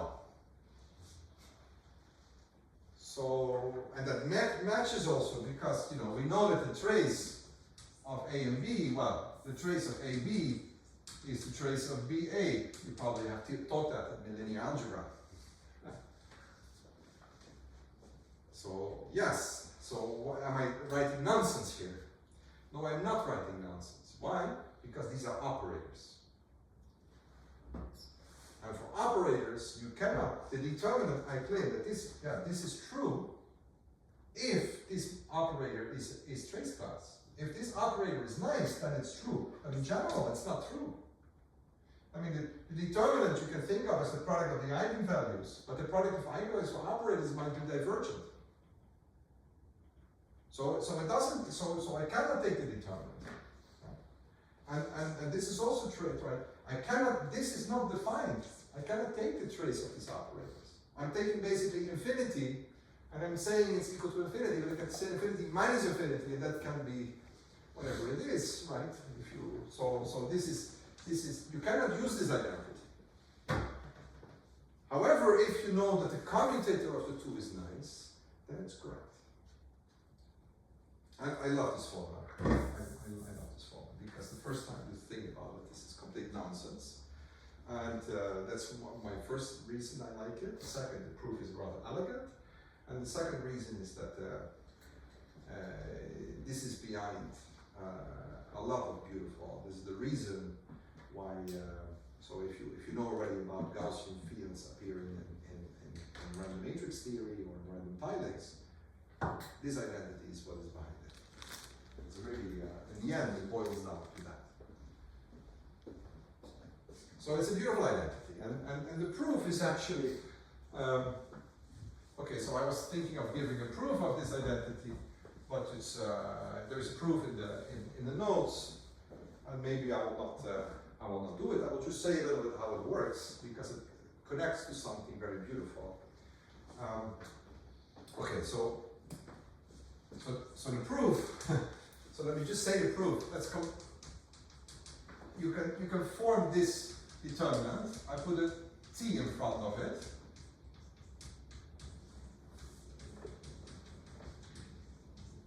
Yes, I put a t in front of it, and then you are going to compute the log derivative. So you are going to look at the d dt squared of the log of ft, and you show this is the commutator of AB in the trace.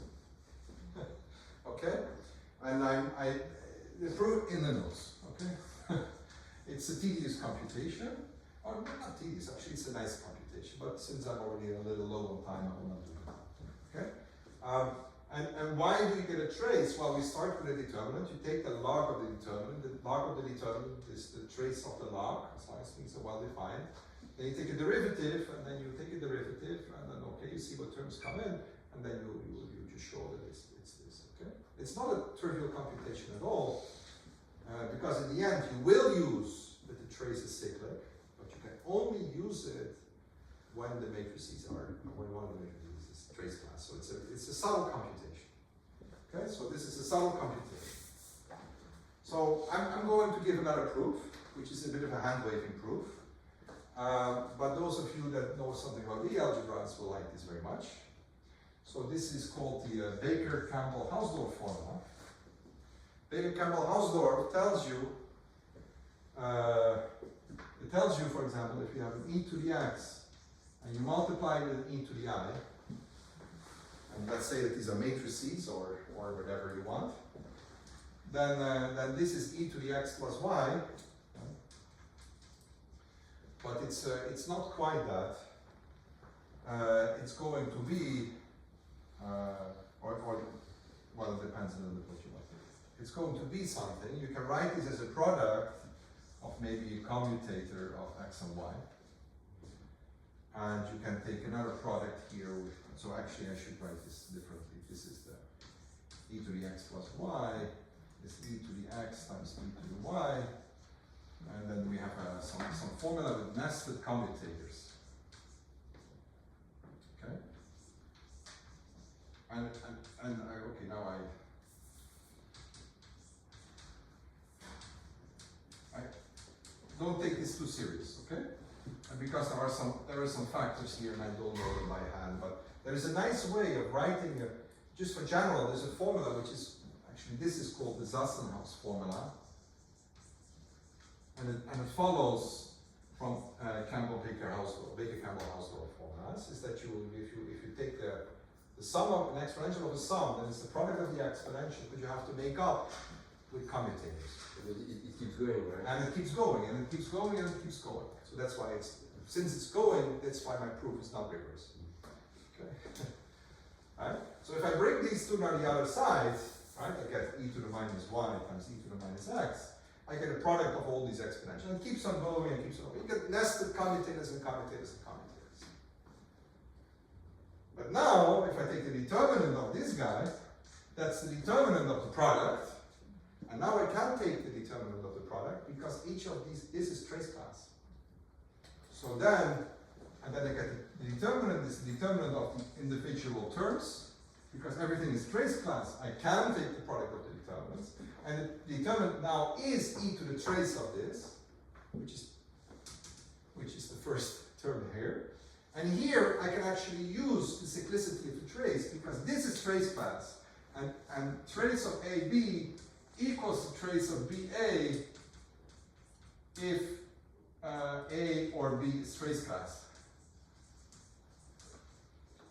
So these nested commutators, they don't contribute. They all give trace 0, because then you can use the term. But here you cannot. Here it might be something. So it really connects to Baker-Campbell-Hausdorff, actually, and Zassenhaus formula. It's a beautiful formula. So if you like this kind of theory, that this is what is behind. It's really nice. But I mean, there's a proof in the notes that doesn't use this because you have an infinite product and you have to justify things. But I think this is the way to remember it. And then a proof is a careful estimate of what I did. So does this theorem in particular say that the determinant of the left-hand side is well defined? Yeah, it also says that, yes. Exactly, because what you need to do is you need to show that this is 1 plus a trace class operator. And what you do is that you actually, this here has an expansion in terms of commutators. Yes. So it also shows exactly that. I mean, good remark. I should have put it as a theorem. The theorem of the determinant is well defined. Even though the determinant of the exponentials is not well defined, the product of the exponentials is well defined. Okay, very nice. So there is a corollary to this statement, and that's the way how we're going to use it.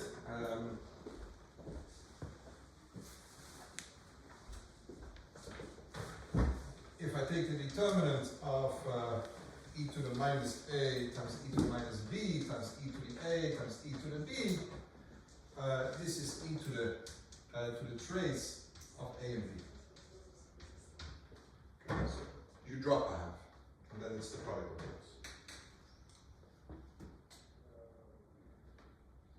This is okay. This is actually just a corollary of this one, because if I can insert here an e to the a plus b and an e to the minus a plus b, and then I have a product of two terms, which gives me both the same exponential, and then this half just get doubled. That's a nice little trick. And this is actually the more classical one, actually. This is the more general one, but the other one is the more classical one.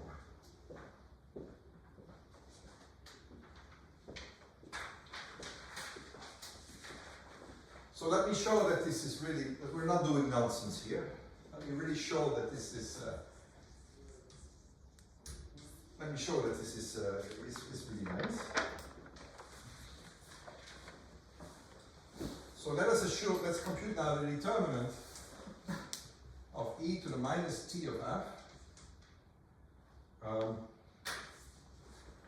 T of f plus e to the t of f minus.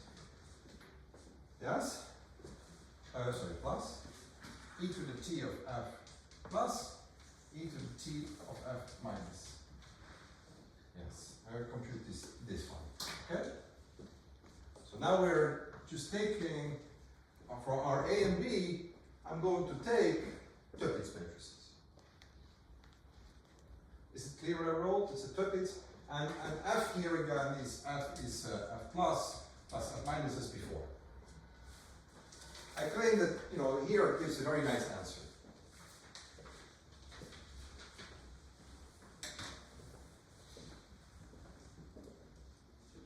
Because remember, for Duits matrix, we had this following rule. If I take a product of two symbols, I get the product of the Duits matrices, but I also get this. And okay. So if I take now the commutator of t of f plus, the t of f minus, what is it? Well, it's the t of f plus times the t of f minus minus the t of f minus times the t of f plus, right? And t of f plus, okay, but then I can, this is just, okay, so this is just the same as minus of the h of f plus times the h of f minus. And then I also get the t of f plus. But here I can actually just think, okay, that's just it. This is it.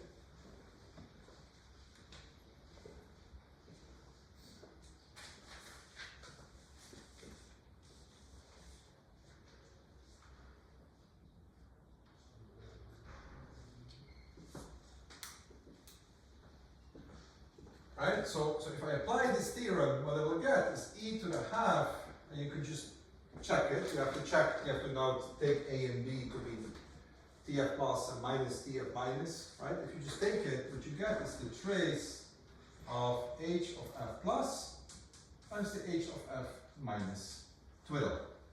Right? We have a twiddle. What is there a half? Sorry? Why is there a half? There is no f.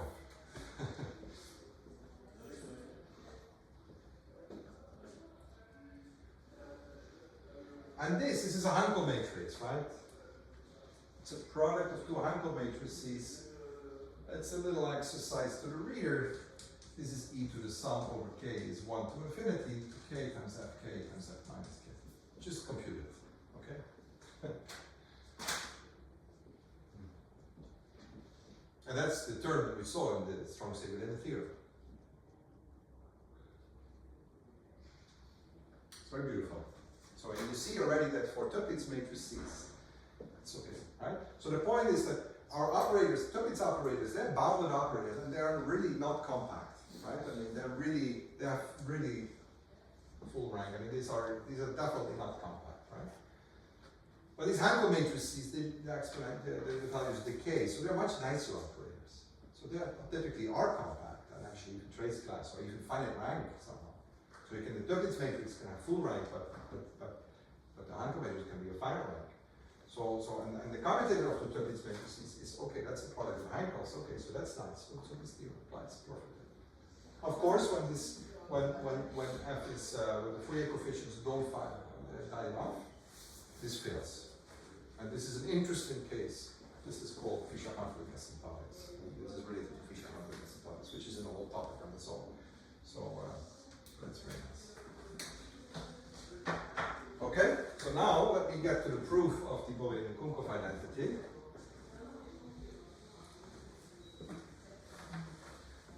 And there is only one more, no, sorry.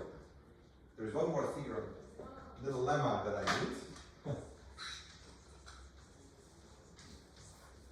And I don't know if this is known to you, but if you have a matrix A, right, so let's say that we have a matrix A, and here we have have an AI, and here we have the AI complement. So we take sort of like we cut it into two pieces. Yeah. Like you have this is sort of a minor. So if you take a submatrix with the indices I, and then you have a submatrix with the right like this, and there is a statement that says that the determinant of AI equals the determinant of A times the determinant of A inverse I complement. Am I doing this right? Yes. Right. So this is, I mean, this is just linear algebra. This is just a Kramer's rule. Right. Actually, I don't know which Kramer it is. Is it?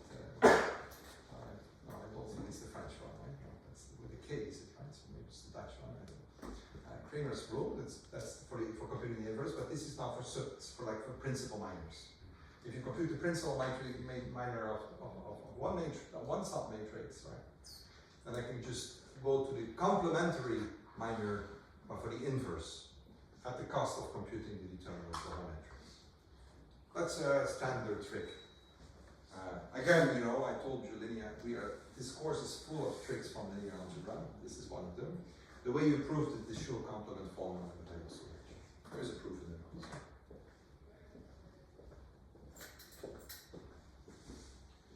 Okay, very good.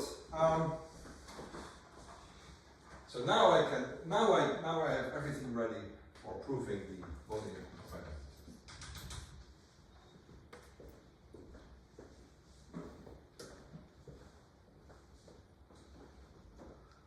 And it starts with a bunch of observations. Okay, so I start with e to the f.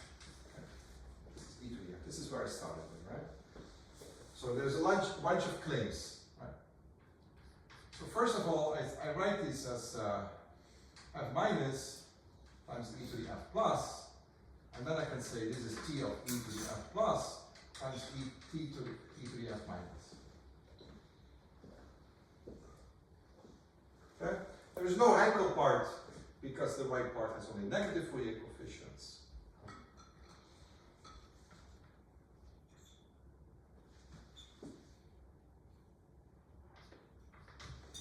There's only positive Fourier coefficients, so if I take, right, so this one here is only negative Fourier coefficients, so the Hankel matrix for this guy is 0.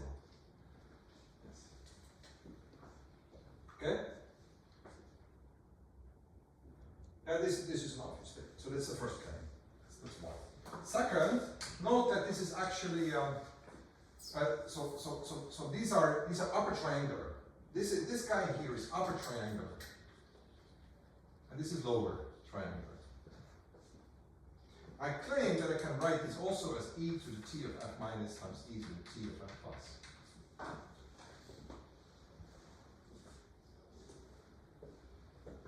Is that clear? So the thing is, if you write this as an exponential, you get products of t of. Basically, what I'm saying is that t of f minus times t of f minus is just t of f minus squared, right? Because the Hankel parts disappear. And I can take higher powers and higher powers. Basically, I claim that the t of f minus to the k is just nothing else than t of f minus to the k. Yes. Because the Hankel parts always disappear. So I can sort of, in general, it's not true, right? T of e to the a, e to the f is not e to the tf, but if it's triangular, then it's true. Very nice. Yes, that's okay? That's the first trick. Now it comes a beautiful trick, another trick. If I take the Pn of e to the t of f plus times Pn, and I take the minus of this, and I take the determinant of this will be e to the minus n times f naught.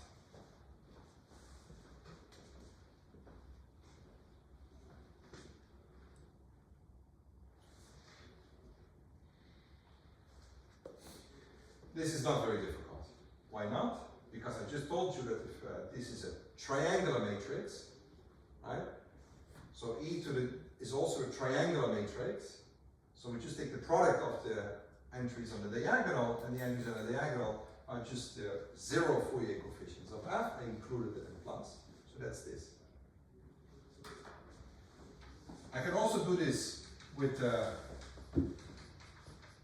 minus, and then maybe you just get 1, because with the minus sign, I didn't include the 0 here, right? So I take the f plus, it's including 0, and this is without 0.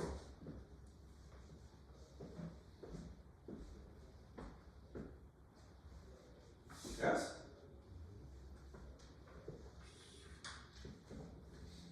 Okay, but then 4, that e to the minus n times f of naught times the determinant of Tn of e to the f.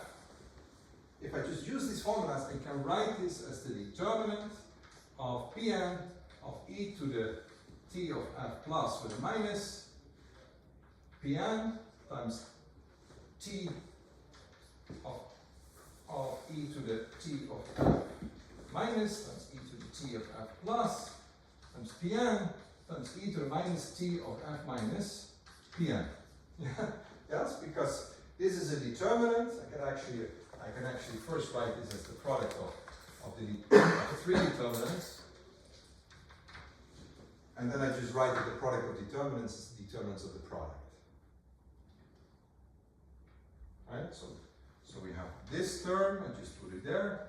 Then we have this term, so then we have this term, but I write it like that. So this is this term, and then we have this term. Yes? I just put the product of the 3 terms.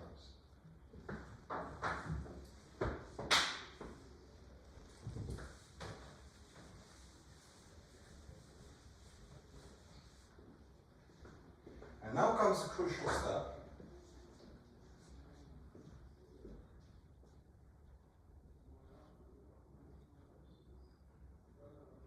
Yeah, okay, maybe I'll wait until I go into it. Now is a crucial step.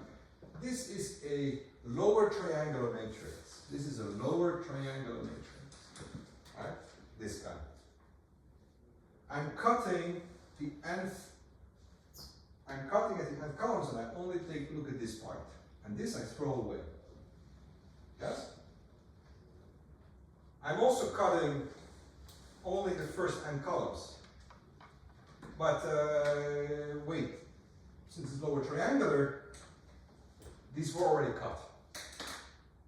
Right? If I take the first n columns, then I already threw also the first n rows, and actually, these columns are all trivial, so actually I can remove this Pn for free. By the triangle.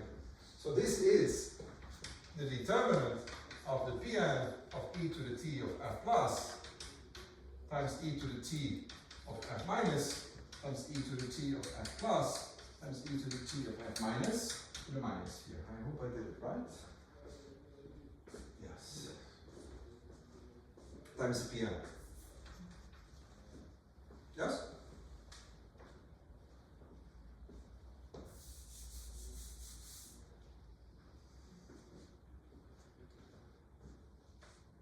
Okay, very good. But now I'm done. Why am I done?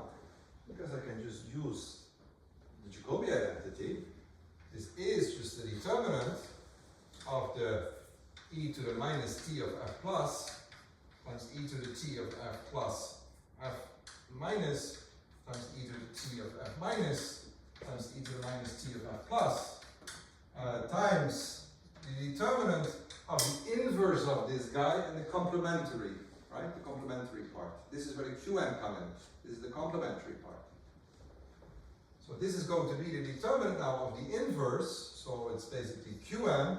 So it's like, I put the Qn here of e to the t of f minus times e to the t of f plus with a minus into the t of the f minus with a minus times e to the t of the f plus Qn. Because, if I invert this product of exponentials, I just invert each exponential and reverse the order. So this guy becomes the inverse of that. This minus becomes a plus. This plus becomes a minus. This plus becomes a minus. This minus becomes a plus. Did you reorder them by somehow? So did I screw up this guy? This, I think the second and the third term are the other way around, or no? You're right. Yes.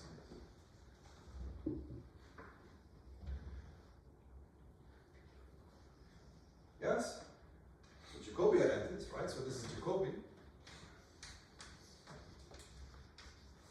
So now I can just use my formula that I like so much, because this determinant of the product of the operators was just e to the sum of k times f minus k. And what is this? Well, let's see a little bit. It's Qn, but I can. Oh wait, I can actually bring the t in front, and right? I mean, does everybody see that this is e to the f minus f plus? These two guys, because I can. These are triangulars, so I can bring the t in front. Same trick as before. And the same trick as before. You put a t in front, and then you use the fact that if you have this, okay, they're the product of two Duits matrices, but now they are the right triangular form, so I can just multiply the symbols. And here I get e to the minus f minus plus f plus. Okay, that's very nice.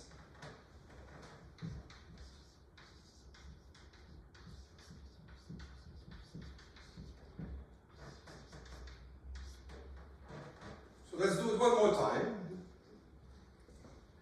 We have a product of Duits matrices. That's the product of the Duits matrices. That's the Duits matrix of the product, but maybe we have to take the Hankel part in account. We didn't have to do it here, but now we have to. And you see that this is the inverse of that, right? Because the f minus comes with a minus, and here it comes with a plus, comes here with a plus. This is just the identity minus h of e to the f minus f plus times h of e to the minus f minus tilde plus f plus tilde qn. And that's what I promised you. It's beautiful.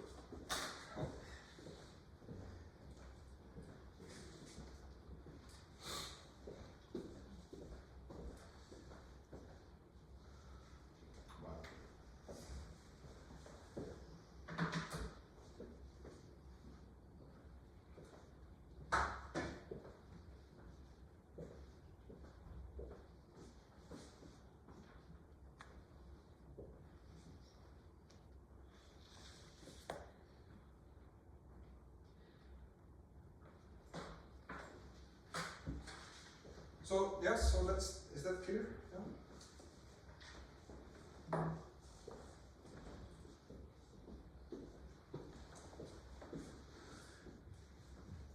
Okay, so that's the proof basically. It's a very useful identity to have.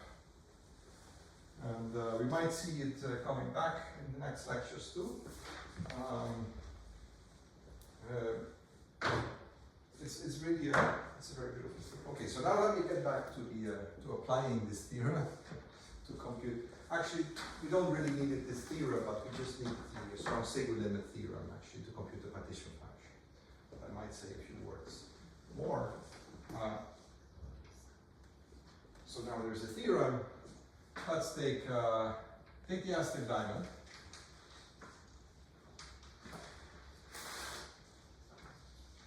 Size n.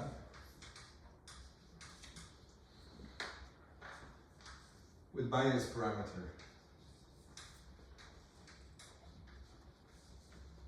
a. Okay, so we have this again, right? So basically the probability of a given tiling is proportional to a to the number of vertical dominoes.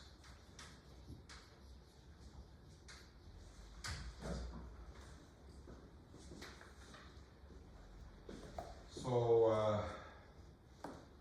So let's give the weight of a tiling. Let's let it be like this. Let's give the weight of a tiling to be like this. And I claim then the sum over all tilings will be 1 plus a squared plus n times n minus 1 over 2.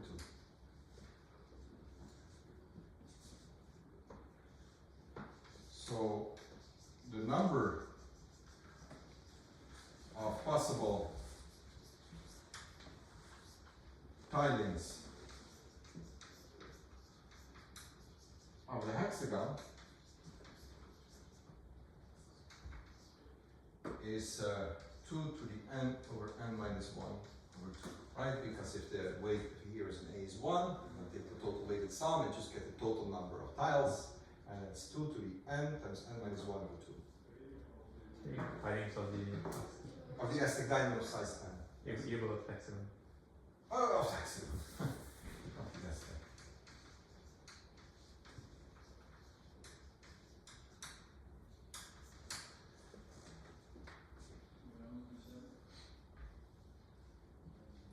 And the proof is now when we have the strong single limit theorem. Actually, it's rather easy, but there is this annoying twist. There's an annoying twist that we have to straight away. So there is a dilemma.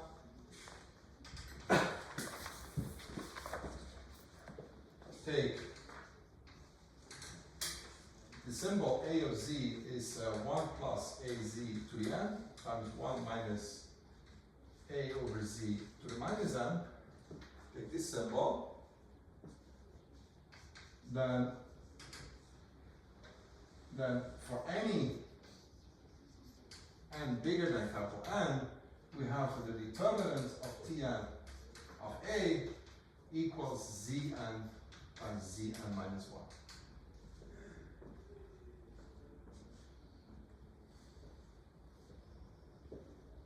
And Cn is this partition function. And Zn is the partition function, yeah.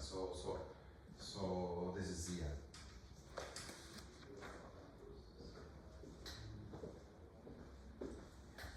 And the proof of this lemma is as I said before. You just take this, you take this larger domain. You just see that your partition function just factorizes because no tile can overlap regions. So these are basically 3 independent regions. So the total weighted sum is just the product of the total weighted sums of the 3 individual ones. The corridor as weight 1 is trivial, so we don't forget about that. And then we just have 2 Aztec diamonds, one of size n and one of size n minus 1. And then you say, okay, but this was the same as the non-intersecting paths. There was this LGV theorem. And the LGV theorem told me that this is the determinant of all the paths going from left to right. And that's the Tn of A. And because these are the transition matrices to go from one step to the other.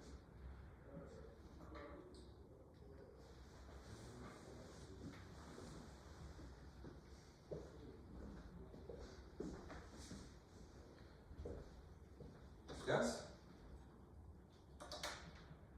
So does it give a way of sampling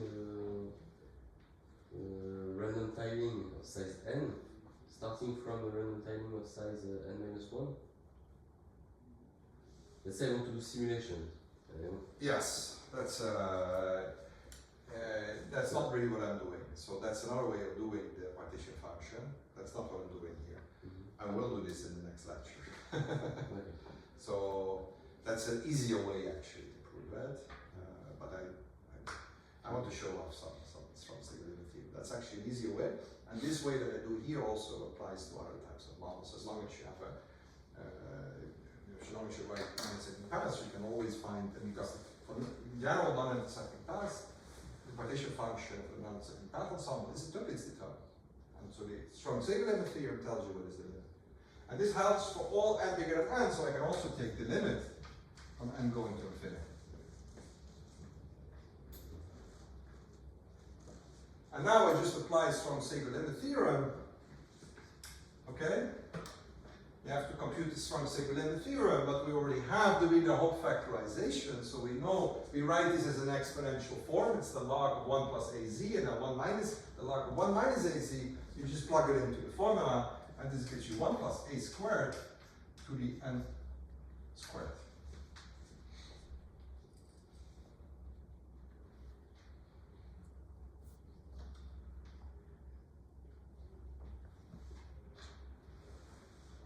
Okay, but that doesn't give you Zn, because it gives you Zn times Zn minus 1.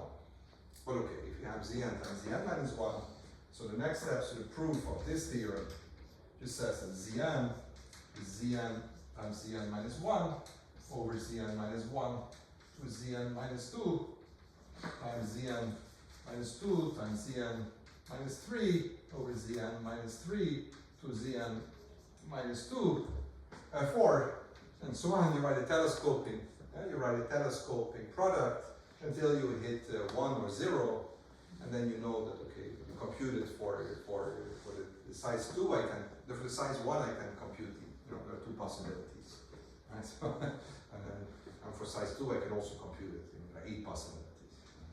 It's not so difficult to just do it by hand, and this will tell you that you get this formula. Okay? It's just you just plug in this formula, so you get basically 1 plus a times n squared over 1 plus a, there's a square, times n minus 1 squared times and so on and so on and so on and so on, right? And you see what happens in this sum. This is what will roll out. Okay, that's the computation. I don't want to do it.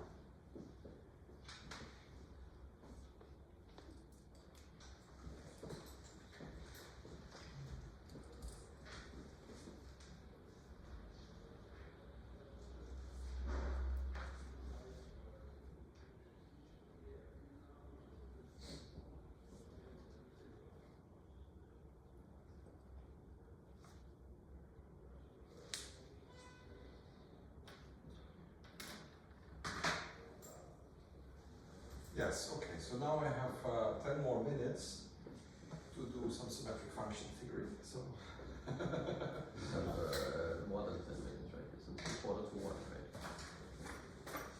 is it again quarter to 1? Yeah. Yes. It's quarter to 1. I constantly make that mistake. Okay, great. So then I actually have some more time to talk. Okay, that's great.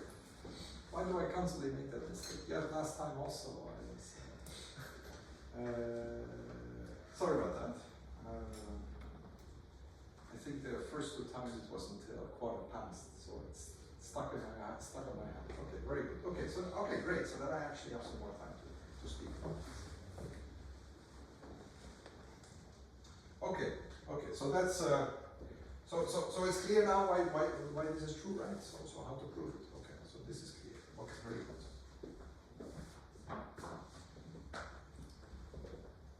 So I guess it's also clear that you can do this more generally, right? So we will actually do this a little bit more generally now. So I still have time to talk about this, so that's great. So I'm going to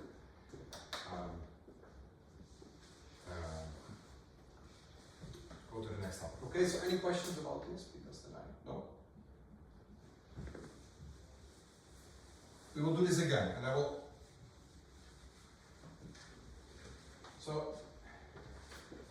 So maybe let me, before I start that, to motivate it, there is a very beautiful story about the Boolean book of identity. It's called the Boolean book of identity, right? Because it was found by Boolean book. It was founded, Toeplitz determinants and the strong signal in the theorem goes back already like 100 years or something. So Toeplitz is like trying to find this kind of theorems, the weak signal in the theorem, and so this is really a long history, and people like Sego have worked a lot on it. Harold Wither have made major contributions. He really made very nice contributions to this theory.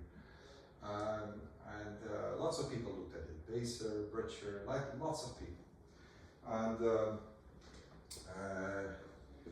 And then at some point at a conference, I believe it was in '99 or somewhere, like early 2000s, it was Percy Dett who asked the question. So in a conference he was working on some Toeplitz determinants, and he actually mentioned that somehow it should be possible not to just derive the strong signal limit theorem, but there should be some determinant of this operator.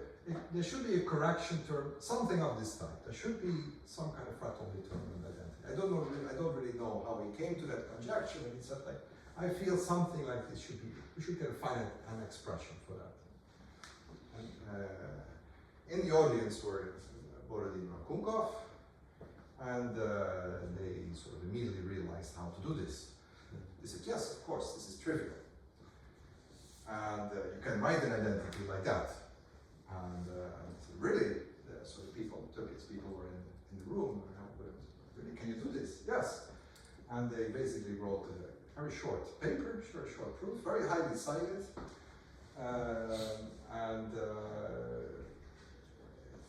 It's very highly cited, and it came as a complete surprise to the people working in Duits theory, who got very frustrated and annoyed that they came up with a proof immediately. And so in the half year afterwards, at least 4 or 5 different proofs, or 4 or 5 papers appeared with each 2, 3 different proofs of this identity, to make, using operator approaches to make sure that you don't have to use the approach of Bodin-Kunkov. So they were completely surprised that they missed this. This is cheating a lot, no? If you know the answer, it's much easier to find the proof. Yes, exactly, yes. But you know, that's why they came up with so many. So, right. Exactly. So this was this was interesting. And then it turned out that after a year later or something, Geronimo and Case, who were working on scattering, inverse scattering theory, they said, wait, why is everybody making such a fuss of this identity? Because I believe we have this identity somewhere in paper. And already in the 70s, it was written in a form that it's not so easy to recognize, but yes, they actually have this in the paper. So nowadays we call it the Bodin-Kunkov identity, but it should be called the Bodin-Kunkov-Geronimo Case identity. But what I want to present to you today, maybe in 5 minutes, is like how they came with this, with a very simple proof. Why for them it was completely simple from symmetric function theory. Okay. I mean, I will cheat a little bit. It's not that it's trivial at all, because you have to go through some machinery of symmetric function theory, but they were exactly working on that, and for them it was an obvious thing.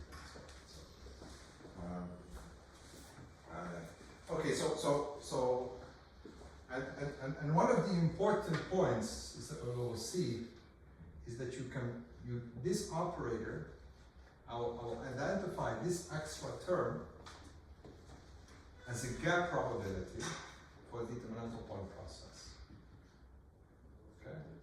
And that's basically their observation. So they constructed a determinantal point process, which we basically already have seen, but I will say it in a few different words. And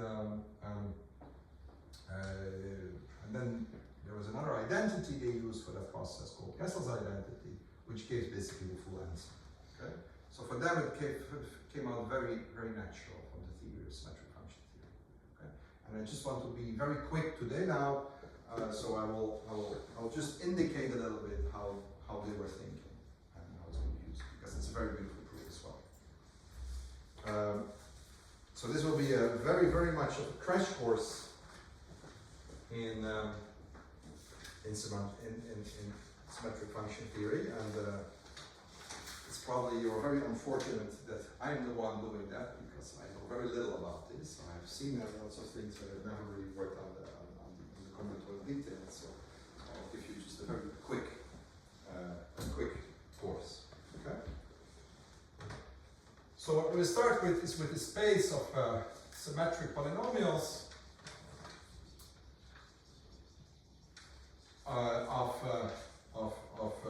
in n variables. There is a way of making this into infinite variables, and that's, for example, one part that I don't want to talk about. Okay, so I'll just do this in n variables. Okay, so I'll write Ln. Sort of this is the ring of polynomials. And so these are variables, these are just abstract variables, commutative abstract variables, x1 to xn, and we just take polynomials in them over the complex numbers, and it has to be symmetric. So if I take a polynomial and I permute any of the variables, it gives the same answer. It has to be symmetric. Okay, so let me give you some examples. Okay, this is a huge space, of course. So let me give you some examples. One example is kx1 to kx capital N. This is the sum of 1 less than I1, less of equal, very important, write equal in your notes. A, right? So here it's k is less than n. to xik. I just take, products of different x's, but they actually don't have to be different. So I could also take powers, right? So, but if I write it in the sum, it will automatically be symmetric. Okay, and these are called the complete symmetric. These are the complete symmetric.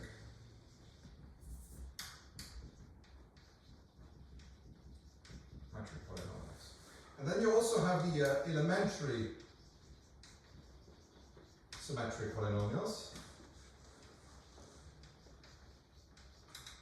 These are a k of x1 to xn, and these are exactly the same sum, but now I have strictly different. It's not the same, so there's no equality. So these are really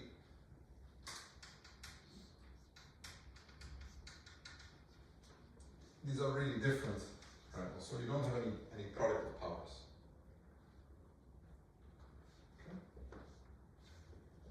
Okay. Yes? Very good. So these functions, there's a way of organizing them. I can write, if I write h x of z, this is the sum over k and 0 times hk of x. I'll write just x, but I mean the tuple of z to the k. And then I write this part, and then it's a little exercise to the reader that this is actually nothing else than the product of j is 1 to capital N of 1 over 1 minus xj to the z.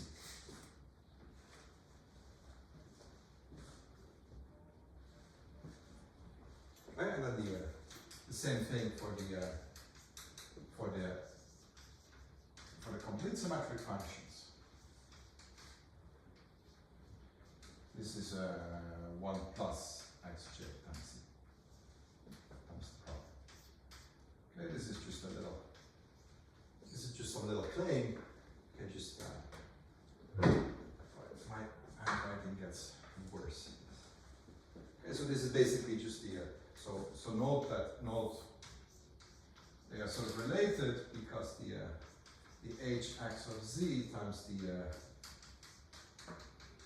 this is 1. Okay? This is 1.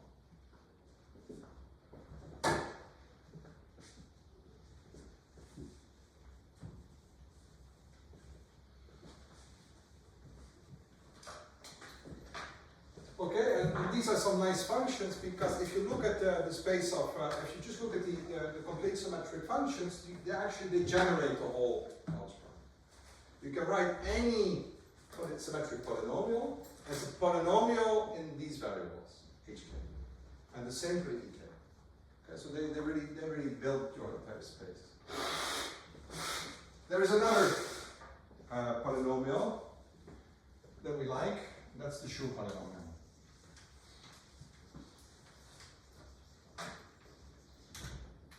Okay, and the Chaire polynomials, they are defined, they are indexed in a little weird way. They are indexed by partitions.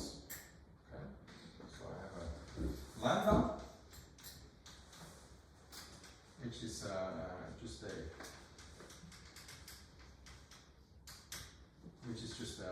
these are integers and they are ordered. Okay.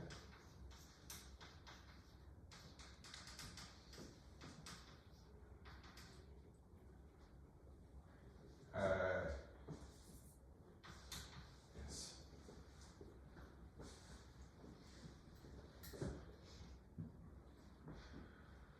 Actually, we could have. Sorry, I should have. I want arbitrary signs. Sorry, I just want to have arbitrary. Yes. Okay, and these are all integers. So this is these are all integers. So these are all ordinal. Okay, including 0.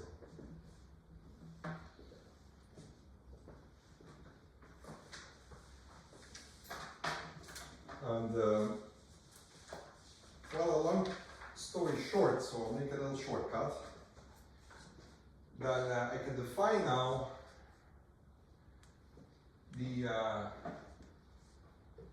So there is a much longer story in the notes, but because of time, I'll just cut right to the core. You can define the Schur polynomial as lambda of x.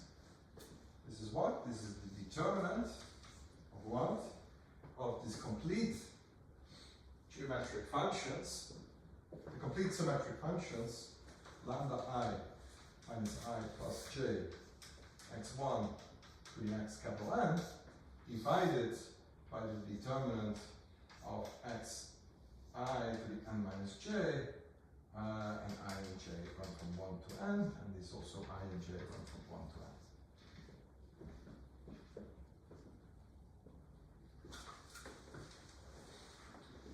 So this is the Schur polynomial. So actually this is not really how you usually define this Schur polynomial. You define it in a different way, and then there is called the Jacobi-Trudy identity, which says that this identity is true. Okay, so just in the notes you will find a different definition, and this is a theorem, but that's the theorem that is important to us.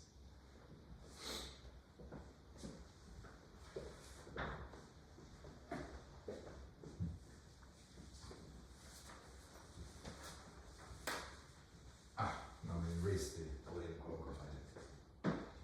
So there's a lot of identities that you can prove for these functions, and there's a whole business around this. Let me maybe mention two identities. Okay, so I want to write. The first is the Cauchy identity, and it says the following: if I take s lambda of x times s lambda of y, so I have now, you know, s lambda has variables x1 to capital Xn, so x capital N, and y is the same. It's y1 to yn, right? So we have variables x1 to xn, but also y1 to yn. So this is a product of two symmetric polynomials, but they're only symmetric in the x's, symmetric in the y's, and you cannot change x or y, of course, right? So it's right. This here, you can show if you sum over all possible partitions,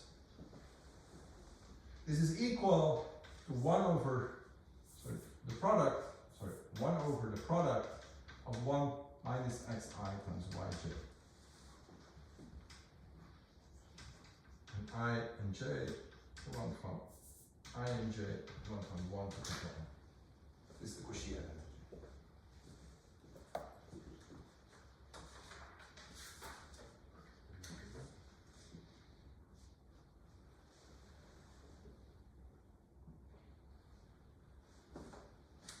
Okay, and then there is another identity that's called Gessel's identity.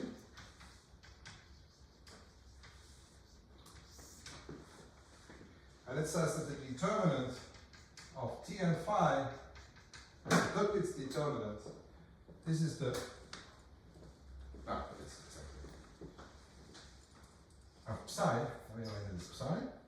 This is the sum over L, where the lambda n, sort of the, right, this is an order tuple, but the first one is less or equal than n. This is s L of x times s L of y, and s L of y, and psi here is e to the x of, so psi of z, the symbol, is e of x z times e of y z inverse. Yes.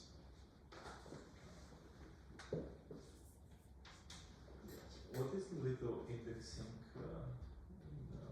Sorry? Yes, in this term, what is lambda 1? So lambda is a partition, right? So for example, partitions are like 3, 2, and so on, 0 and so on, 5, 0, and so on. This is a partition of 5. So it's just a sequence, like a decreasing sequence of integers that the sum is finite. And if I sum over this SL of x and SL of y, where I want this first integer to be less or equal than n, then it's given by Tukey's determinant. So these are two identities, and you prove these identities really using just some clever tricks. Okay? Okay? So now I claim that this is basically the Cauchy, this is basically the Boveri-Nabucco identity. Sorry, this is the Strong-Sigelen theorem, and this can be used to prove the Boveri-Nabucco identity. Okay? And I want to just. The sum is the sum of all the partition of n. So this is all partitions, all partitions. No, the second case of the identity. So this is all partitions. That I mean, they could be the partitions. I mean, the sum of the partition. I mean, some of the numbers could be whatever they are. But lambda one. Yeah, the first one. Okay. The first one needs to be less than n. So yes. And you prove those really just using some, you know, this machinery that you develop here. I mean, I don't have time to go through it. Right? It's actually not so difficult, and clever identities. It's just using clever identities all the time. Okay? Okay, very good. So now I want to go a little bit to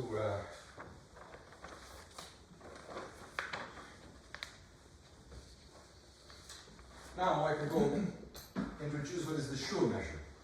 Okay? So the Schur measure, so that's a measure on partitions that people have been studying, and it's just the product of a given lambda is just SL of x times SL of y divided by z. That's just the Schur measure. And x and y here are based, you can think of it in a very algebraic way. X and y are just some variables, right? And you can set them to numbers, or you can sort of equal, you can specialize into something. You can also think of them basically as sort of an algebra, just in a algebraic way. Is it a non-negative measure? It's a non-negative measure. So these polynomials are always, they only take non-negative values? Yes, which is not so obvious to see maybe from the, well, I mean, you need the axis to be, if the axes are positive, then yes. But actually, a lot of times in this theory, it's very algebraic, and you don't really care if things are positive or negative. But yes, I mean, if you specialize the x's and y's to which is real numbers between 0 and 1, this is positive. Actually, I will show you. I'll show you. Because did I remove the Jacobi? No, I have the Jacobi-Trulli identity, right? So okay, so these integers, these partitions, they are decreasing, right? But they could be equal. Okay. So now I can do something similar. I can do now a change coordinates. Define Pj, or let me define. I don't have any good letters, so let me call, Pj then is lambda j minus j. Okay? Since this is decreasing, but not strictly decreasing, if I subtract its index, then lambda 1 minus 1 will be strictly bigger than lambda 2 minus 2. So this actually gives me a point process. Yes? And if you see here, this is basically, yes. And I somehow don't like this one. Did I screw up, or am I now confusing myself? I want to have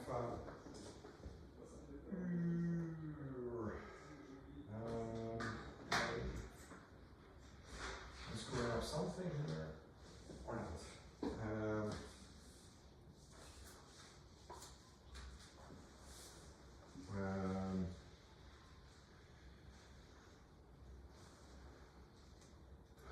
Just let me double check this quickly. Yeah, I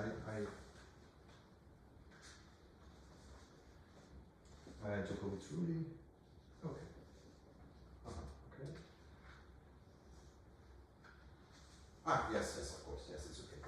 So this here, this here is now, I can see this as pi.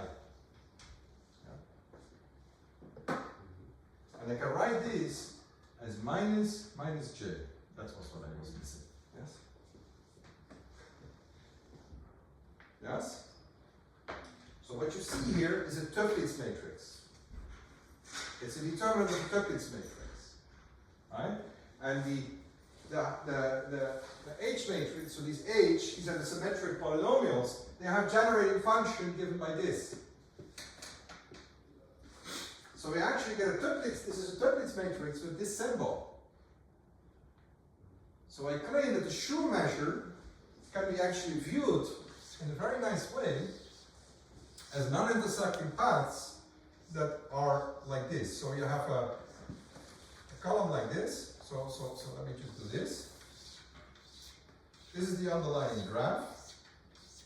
Now we go. Okay, a bunch of times we go up here. The first steps we go up.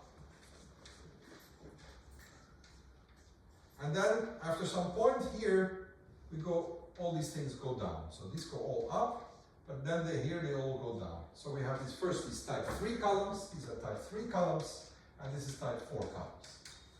Right? And then we're looking at the middle line, and we're looking at the position of the paths. So I have a bunch of paths.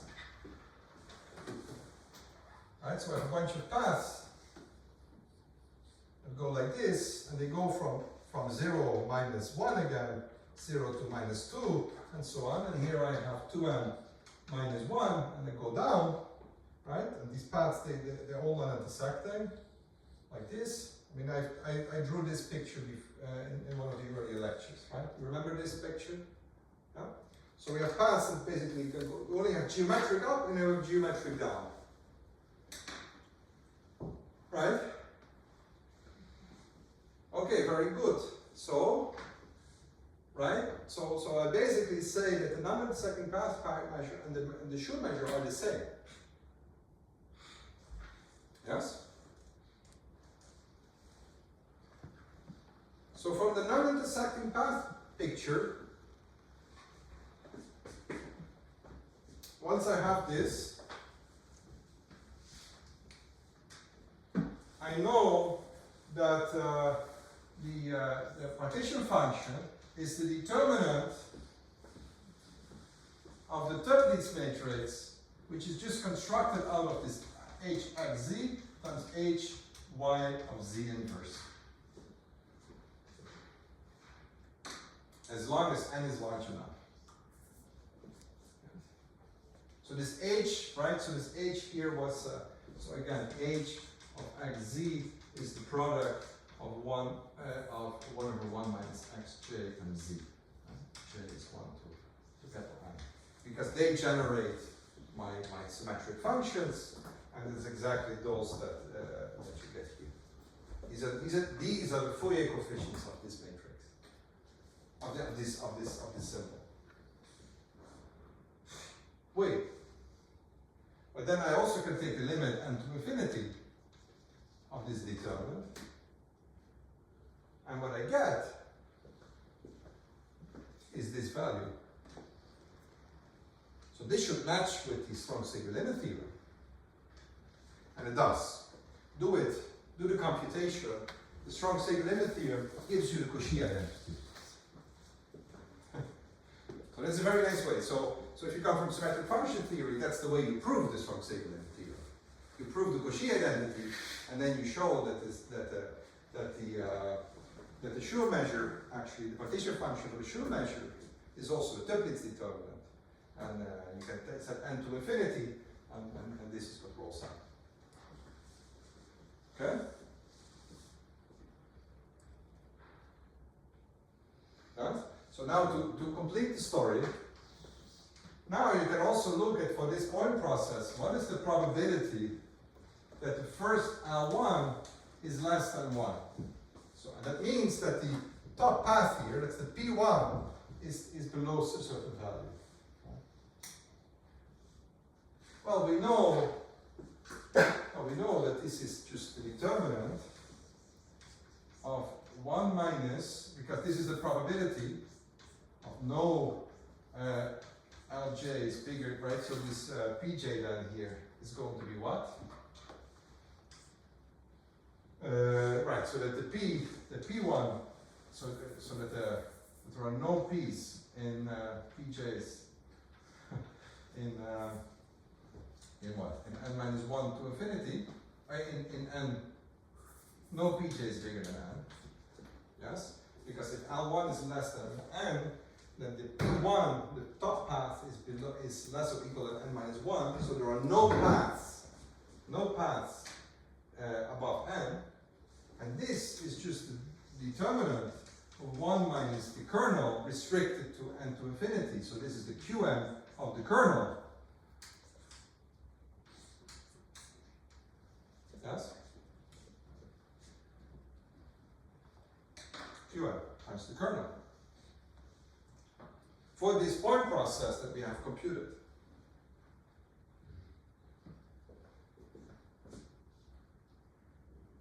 On the other hand, I know by Gessel's identity, it's a Toeplitz determinant.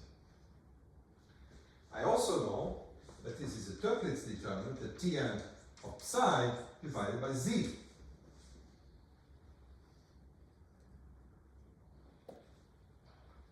Right? Because that's also just the sum over this guy here. So the moment you have your kernel, you basically get the identity that the determinant of T and psi equals Zn here times this determinant. And we know that this is the strong signal in the theorem by the Cauchy identity. So we have the relationship that the determinant of T and psi here. So this determinant is also Zn times the determinant of identity minus Qn times the kernel Qn.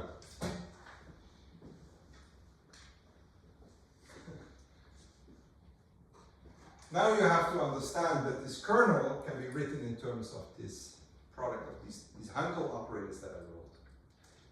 That's the remaining step of the proof. But remember that when we computed this kernel, we were inverting the Gram matrix. We actually got the product of those matrices, and if you really write out the details, you get exactly the product of Hankel matrices back. So since these identities were known to the symmetric function people, they came up immediately with this statement. For them it was a triviality. Of course, this is just, you write it like that.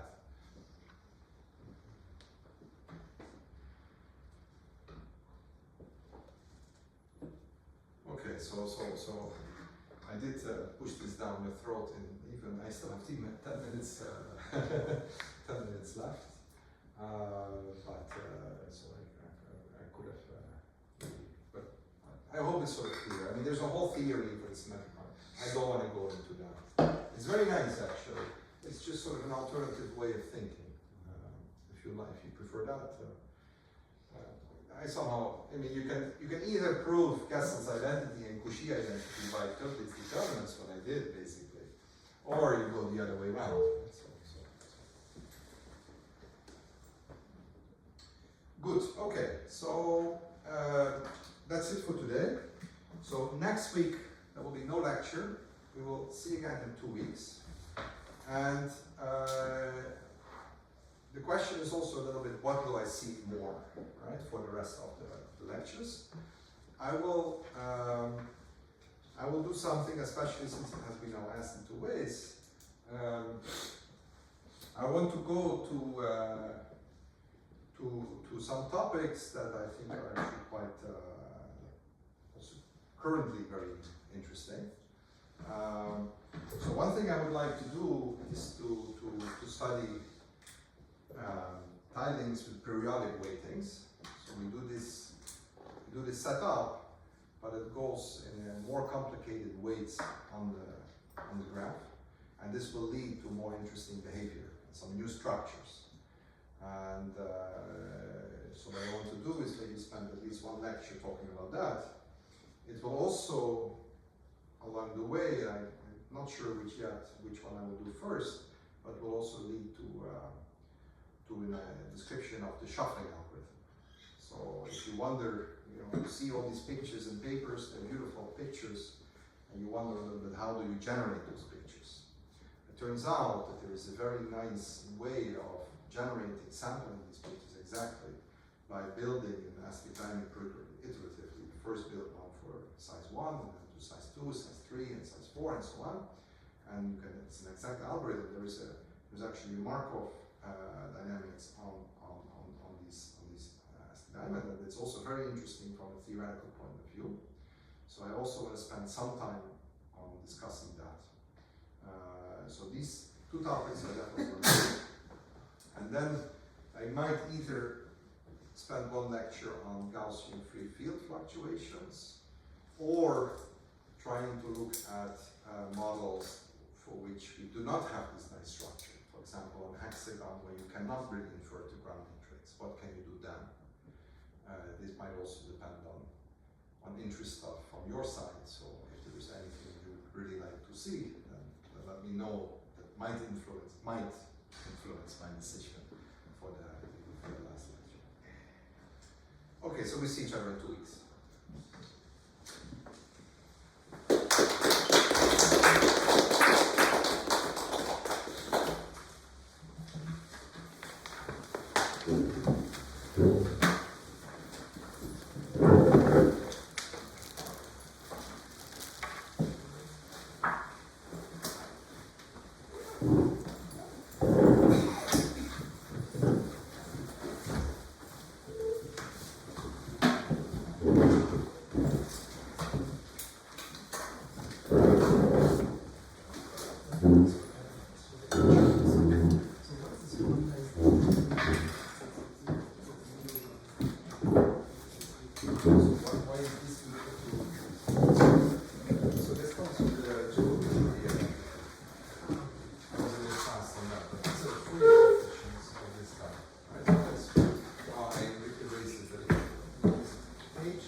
This